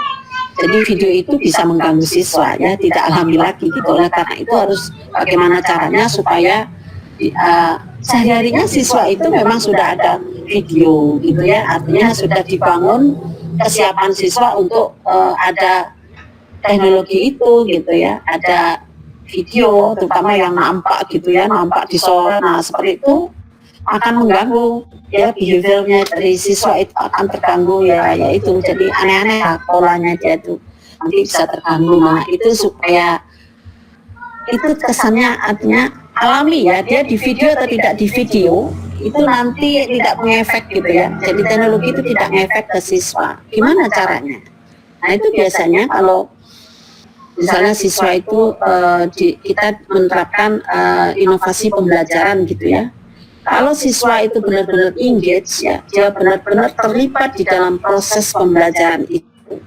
Pembelajaran itu bagus gitu ya, dia engage-nya, motivasinya ke situ, dan pandangan siswa itu ke tugas-tugasnya gitu, dia tidak akan terpengaruh oleh teknologi ini. Tapi kalau gurunya itu tidak bisa menarik perhatian siswa ya, siswa tidak terlibat secara mental, nah ini akan dia tolak-tolak biasanya ya. Pada observer dia tolak-tolak ke sana, pikirannya kemana-mana kayak gitu. Siswanya itu, itu yang saya amati ya. Kalau misalnya ketika penelitian tadi itu siswanya terganggu gitu, sehingga kalau maunya kita penelitian kualitatif ya, kemudian naturalistik, nah ini tidak terjadi gitu ya.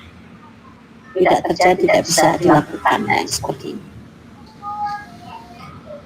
Nah, itu tantangan dari peneliti kualitatif ya.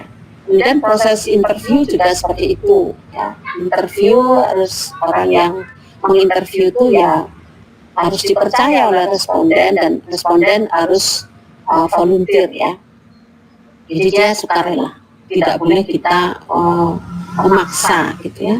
Kemudian tipe interview macam-macam di sini ya, silakan Bapak Ibu membaca di dalam bukunya Creswell ini ada.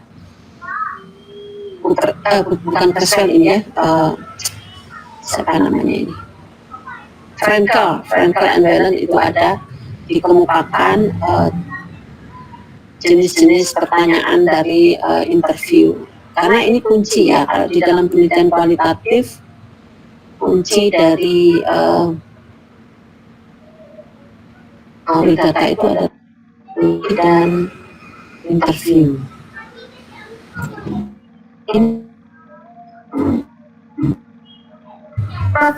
Kita tidak betul hilang. Betul. Oh tidak. Tapi kalau tulisannya enggak ada. Hilang, sudah ada hilang. Sekarang ada. Kalau tadi Bu Cici minta contoh yang diterapkan ya, yang diterapkan di kelas itu seperti apa gitu ya, bayangannya gitu. Ya memang ini udah banyak ya, kalau etnografi itu sudah banyak sekali, tinggal kita mau baca apa enggak gitu. Jadi contoh-contoh untuk science education yang etnografer dan science education itu banyak sekali, termasuk pembimbing saya ini orang etnografi benar, orang kualitatif. Kalau saya kasih statistik itu malah, tapi saya nggak tahu statistik gitu. Dia orang kualitatif, jadi dia etnografer memang. Etnografer itu orangnya ya, jadi yang meneliti itu namanya etnografer. Kalau etnografi itu pendekatan.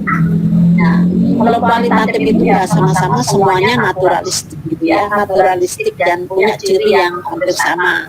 Cuman ada pembeda dari sisi pendekatan gitu ya, ada pembedanya seperti yang kita bahas beberapa kali ini. Nah, ini contoh, salah satu contoh saja. Yang lain masih banyak sekali kalau Bapak Ibu mau metani artikel ya.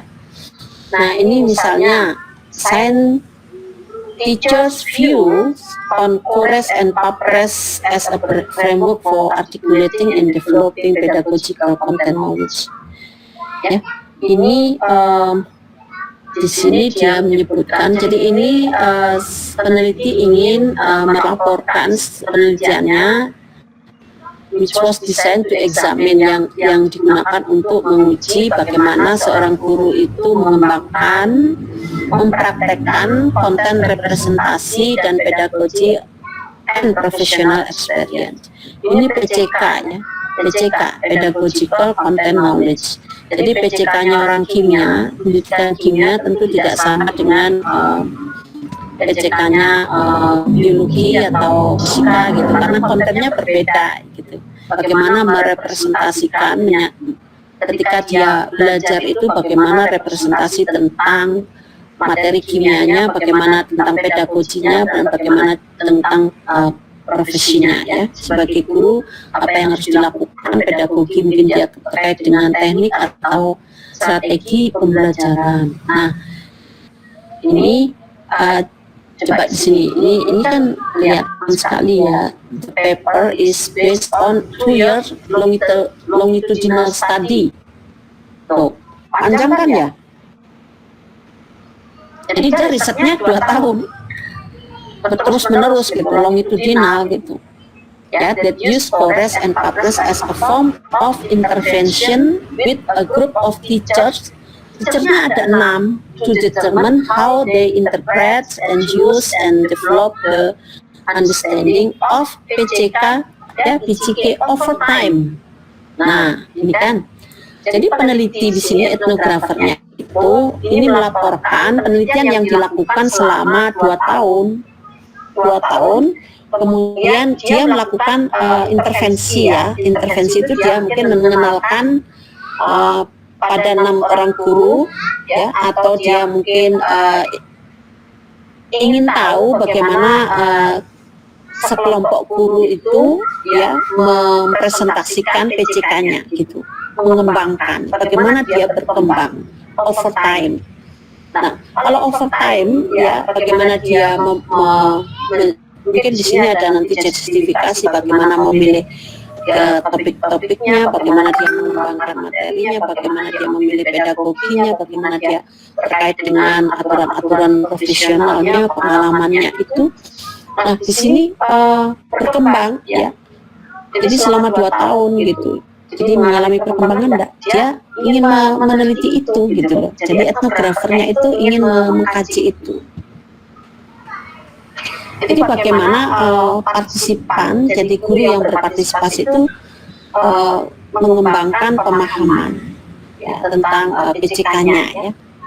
Jadi seorang guru itu tentu masing-masing guru punya PCK, Pedagogical Content Knowledge itu pengetahuan bagaimana mengembangkan sebuah materi, karena memiliki pengetahuan kimia. Kalau orang kimianya dia harus punya, kemudian pedagoginya harus punya, profesionalismenya dia harus punya gitu. Mungkin juga kalau 4 kompetensi guru itu ya harus punya gitu. Jadi bagaimana meramu itu menjadi sebuah pembelajaran di kelas. Nah, ini yang ingin diamati itu bagaimana sekelompok guru ini mengembangkan dirinya gitu over time ya.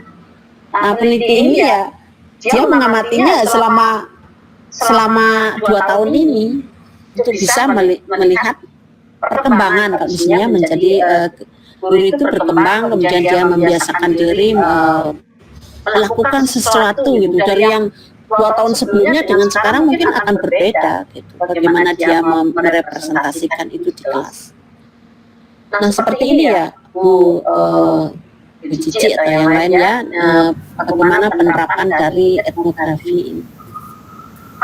Bertanya ya Prof ya? Ya, silakan. Terima kasih.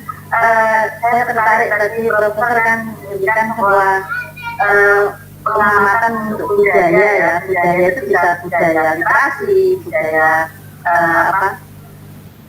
problem solving, misalkan masalah, motivasinya, macam itu.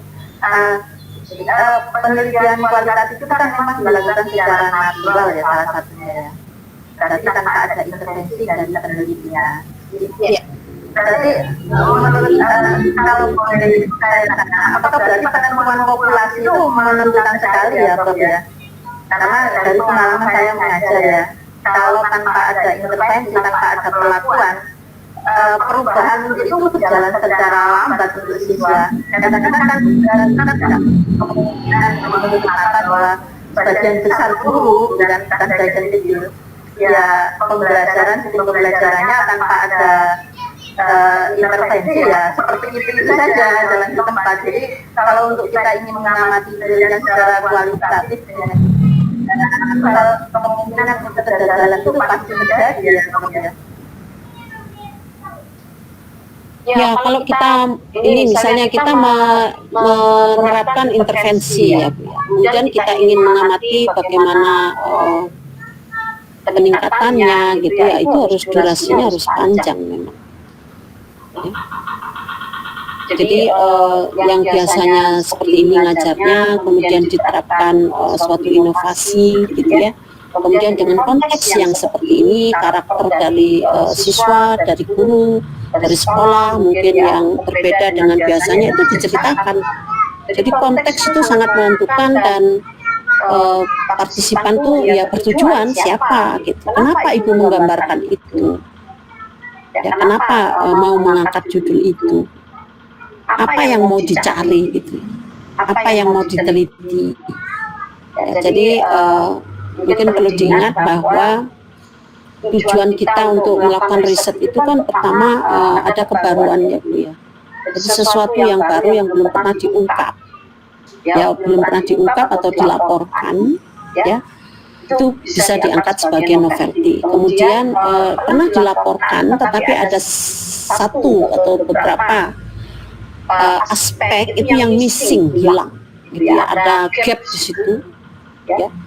Ada gap yang tidak nyambung misalnya gitu ya, ada yang kurang dari ilmu itu, jadi perkembangan misalnya pendidikan kimia gitu ya.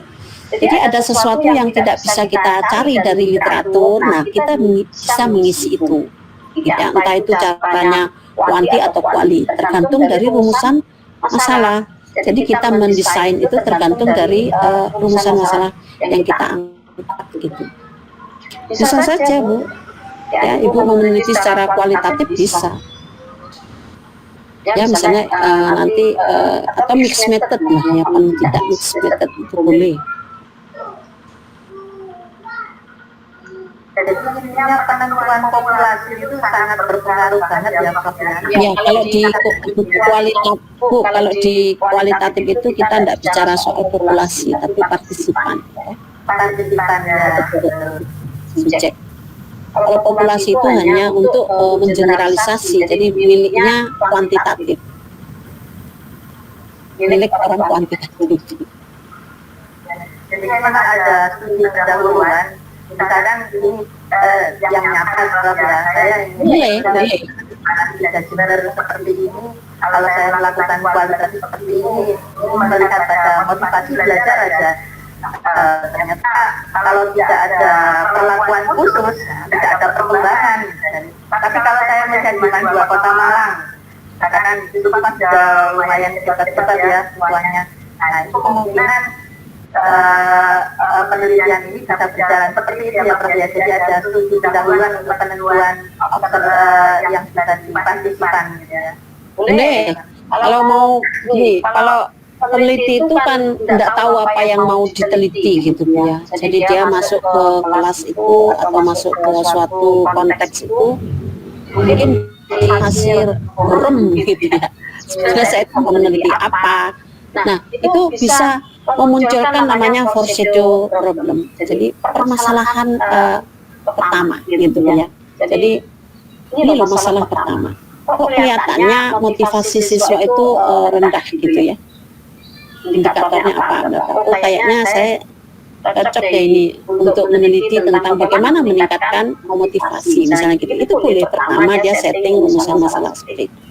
Ya bagaimana situasi karakteristik dari siswa yang motivasi terkait dengan motivasi misalnya gitu. Kemudian di dalam perjalanan itu orang-orang kuali tadi ya, etnografer tadi mungkin bisa belok lagi rumusan masalahnya gitu. Ya, jadi tidak stick pada itu. Seperti kalau kuanti ya rumusan masalah nggak boleh dipindah-pindah gitu, nggak boleh berganti-ganti. Jadi kalau sudah mulai awal itu ya misalnya ingin menguji efektivitas ya terus dia setting bagaimana caranya dia menguji efektivitas suatu inovasi misalnya gitu. Jadi nggak boleh berubah. Tapi orang kuali itu bisa berubah-ubah rumusan masalahnya gitu. Nanti hasil akhirnya itu ya yang dituliskan gitu ya, yang dituliskan mungkin dia dalam bentuk cerita kah, narasi kah gitu. Untuk rumusan masalah memang fleksibel kalau orang kuali ya. Pertama saya mau melihat dulu bagaimana sih motivasi siswa misalnya gitu ya. Kemudian yang kedua kalau misalnya saya berikan suatu inovasi gitu, saya lihat lagi bagaimana motivasinya gitu. Jadi bisa bisa berlanjut itu risetnya. Gitu. Tapi kembali lagi sekarang manfaatnya apa gitu, kebaruannya apa gitu. Ya, tapi prosesnya seperti itu. Nah, riset desain di sini, karena ini proyek ya Bu ya. Project was longitudinal study karena dia melakukannya lebih dari selama 2 tahunan lah gitu ya. Nah, kemudian disebutkan di sini dia etnografi kualitatif approach ya yang digunakan, dan dia menggunakan di sini interview ya. Yang pertama itu dia menggunakan interview. Kemudian teachers often narrative account on their way of narrative account, mungkin dia menarasikan, menceritakan gitu ya. Jadi dia membuat suatu semacam jurnal kayak gitu ya. Jadi menarasikan. Kemudian dia peneliti itu menuliskan menceritakan di sini interview pertama gitu ya, interview kedua gitu. Terserah penelitinya mau menuliskan seperti apa, itu terserah seninya dia gitu ya. Tapi yang jelas di situ harus ada ini mana tadi, triangulasi ya. Nah ini harus disebutkan. In terms of validity and reliability of study, there are perhaps 2 area weakness. Ya, sebutkan situ. While ethnography well established as a research make the dominant use of interview. Kalau terlalu, dia menyebutkan bahwa kalau terlalu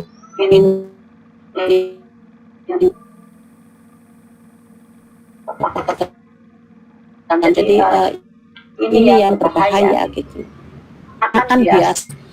Jadi interview juga sangat tergantung pada interview, itu ada kelemahannya gitu. Kemudian kelemahan yang berikutnya dia sebutkan sini, interpretasi peneliti dan analisis data. Ya, dia ceritakan di situ, maka dia lakukanlah triangulasi gitu. Triangulated was considered. Oleh karena kelemahan dari interview seperti ini, analisis data dari peneliti gitu ya, subjektivitas ya, ini bukan triangulasi. Cara mana ini harus diceritakan oleh peneliti kualitatif. Partisipan were given copies of all data set in order to facilitate data checking gitu. Jadi partisipan dari 6 orang guru itu diberikan kopi dari data ya, data setnya itu, data yang sudah dibuat oleh peneliti untuk checking, dicek ya, dicek, kemudian analisis ya, ini bla bla bla bla bla ya. Kemudian mereka bisa mengkonfirmasi, mengadjust atau mereject interpretasi. Ya, dia mengkonfirmasi misalnya, oh ya memang seperti ini yang saya maksud, atau oh enggak, ini ada sedikit perbaikan kesalahan, atau oh enggak saya enggak pakai ini bukan yang saya maksud. Nah, itu bisa di reject oleh partisipan itu. Nah, ini adalah kegiatan, jadi ini kegiatan dari peneliti ya. Jadi ini cara seorang etnografer itu memastikan bahwa dia tidak bias ya, jadi dia reliable, datanya valid gitu. karena interview kan interpretasi ya, interpretasi peneliti.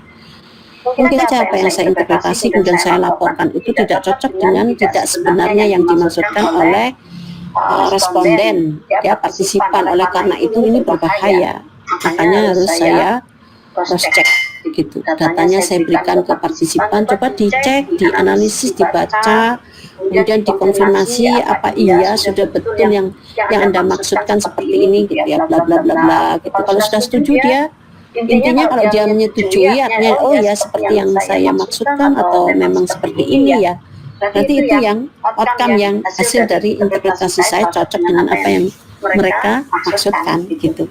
Dan ini diceritakan. Nah, biasanya ini tipe-tipe dari cross check orang kualitatifnya. Nah, kemudian partisipan itu jelas ini pseudonym itu artinya tidak boleh kita misalnya Bu Cici atau Bu Citra begitu, tapi nama itu nama samaran semua. Jadi nama samaran gitu ya. Dan nah, di mana dia harus menginterview siapa yang saya pilih itu bertujuan. Ya, kalau kualitatif itu interview memang ada tujuannya, gitu, karena yang bisa memberikan respon. Ya, jadi interview dia ceritakan di mana Anda menginterview. Ini saya lakukan di lokasi yang aman, yang quiet ya. Quiet itu tidak ramai gitu. Kemudian lamanya berapa waktu, karena ini akan mempengaruhi ya. Kalau misalnya saya melakukan interview di tempat yang misalnya yang ramai, itu akan mempengaruhi respon.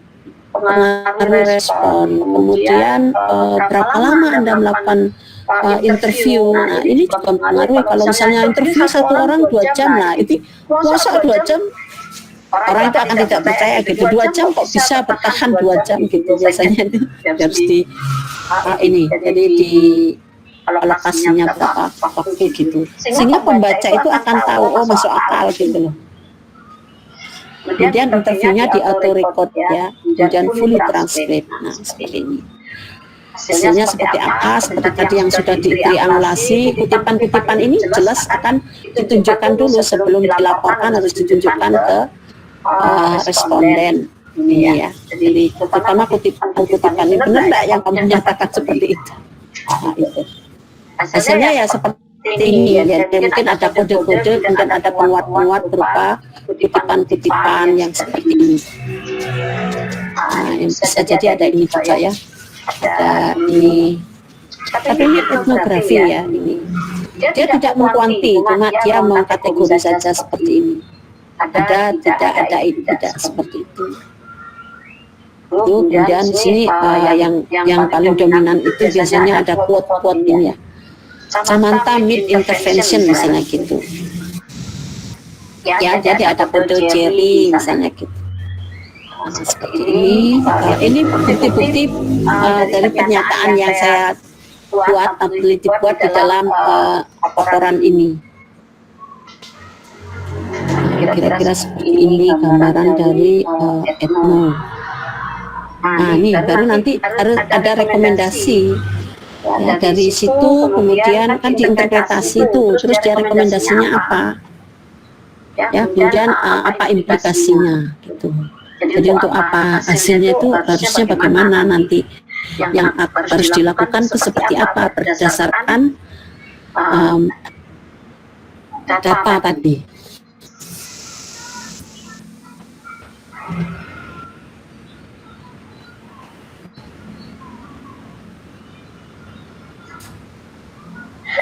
Boleh bertanya, Prof? Silakan.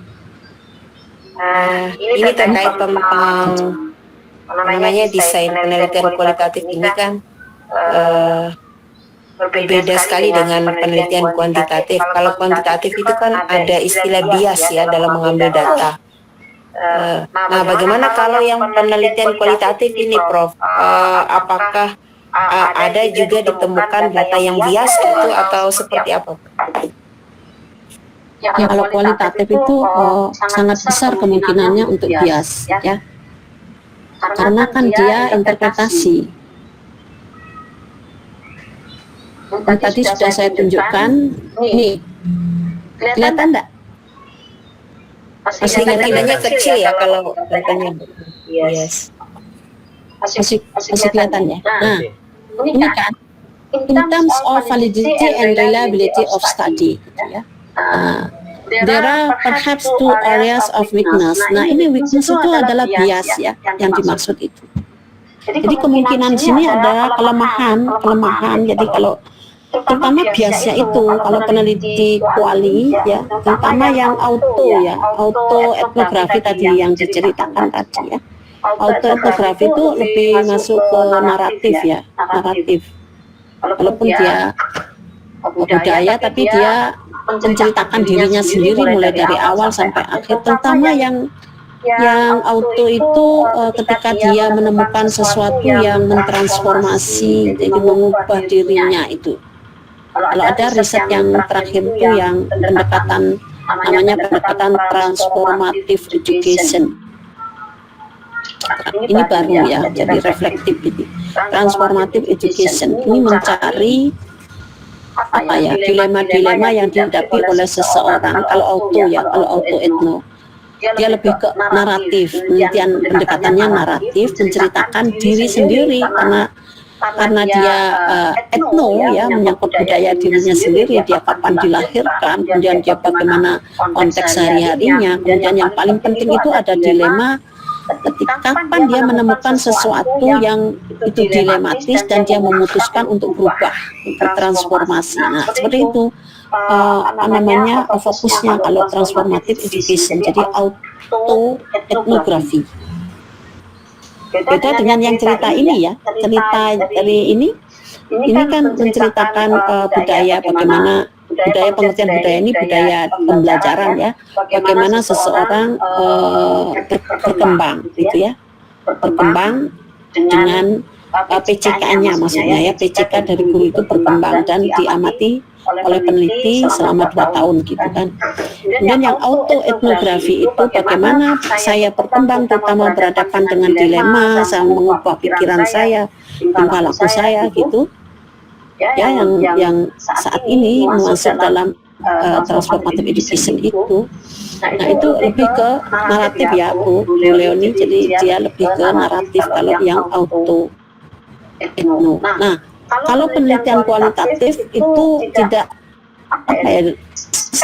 suspek biasnya tinggi. Penelitian kuanti juga bisa bias gitu ya, kalau tidak mengontrol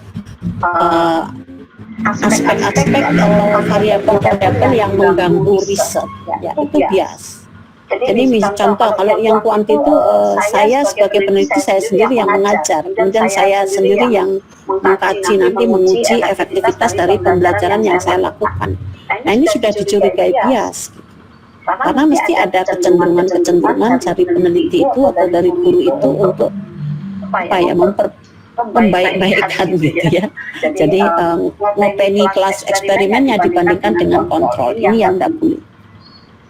Nah, kalau peneliti kualitatif, nah dalam proses interpretasinya itu pun sudah muncul bias gitu ya.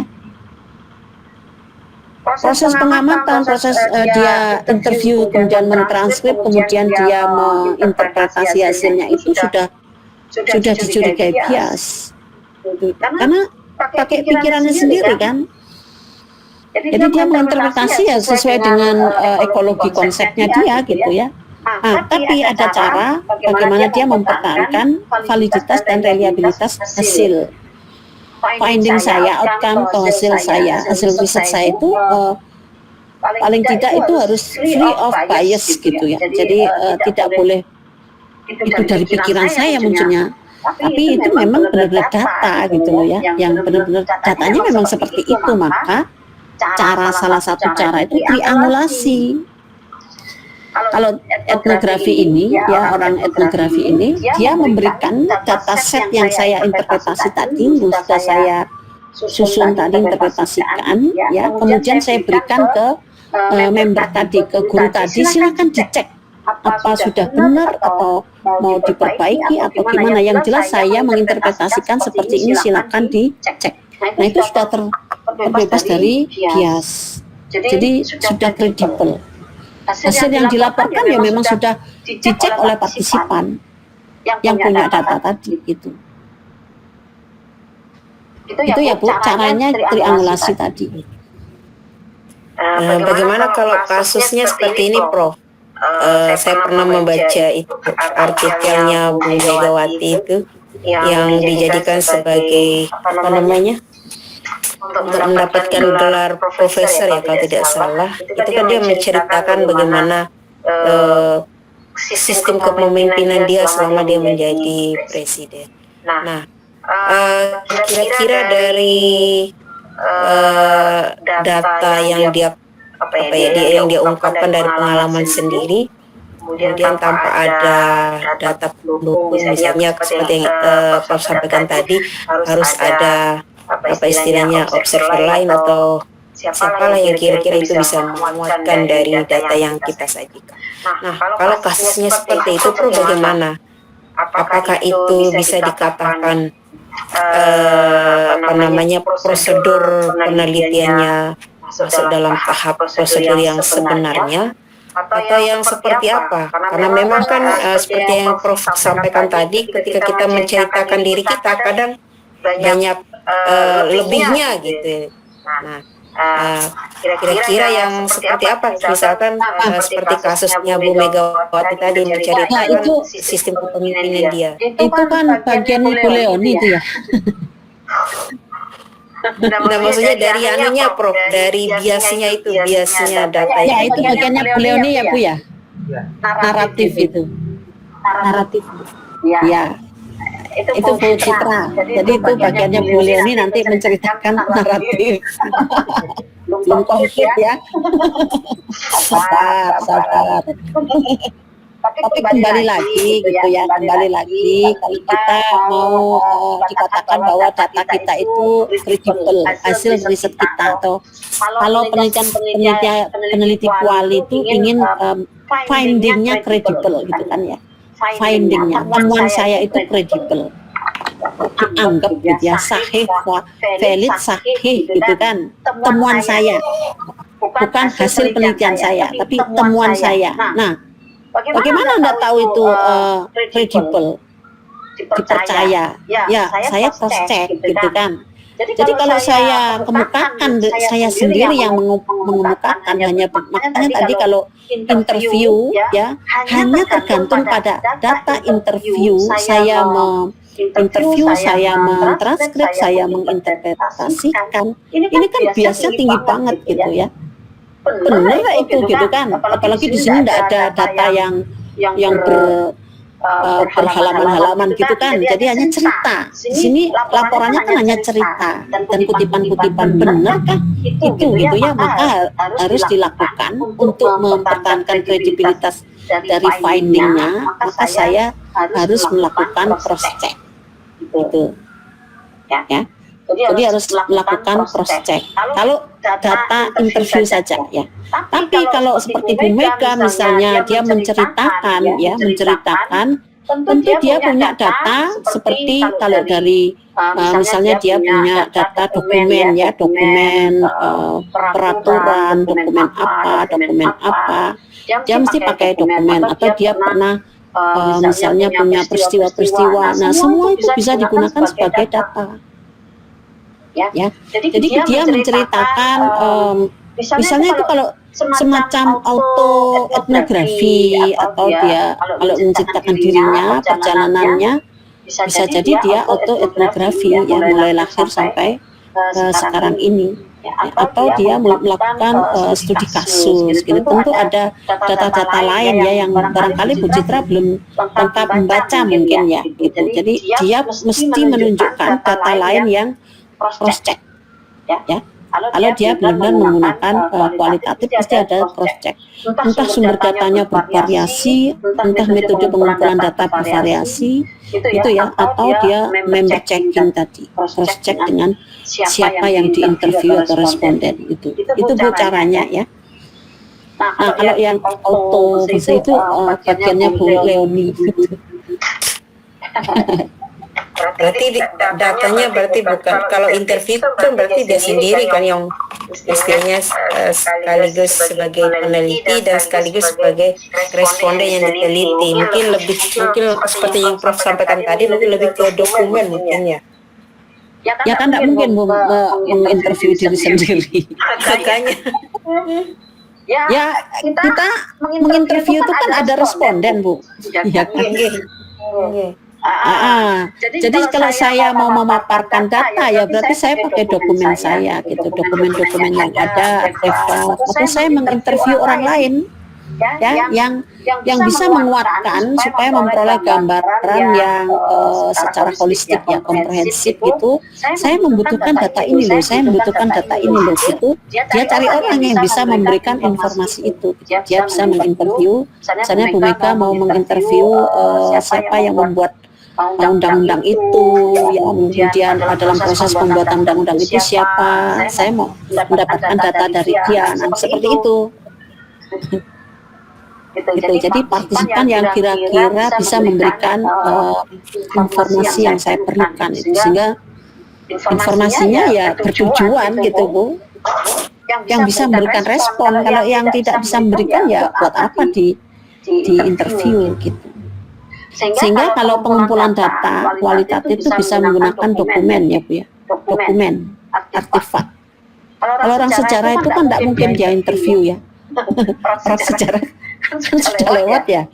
Dia hanya bisa menggunakan dokumen, artefak, ya bukti-bukti fisik yang seperti itu. Ya peneliti arkeologi itu ya bukti-bukti fisik yang ada secara menggali sesuatu di tanah kayak gitu. Jadi bukti fisik itu yang dia amati, kemudian dia lakukan apa supaya nanti itu menjadi data gitu ya. Nah, bisa data, bisa observasi, bisa interview itu. Tapi yang paling sering digunakan oleh orang kualitatif itu dia sangat tergantung pada interview. Ya, interview kemudian dia bisa menggunakan bukti-bukti yang lain itu.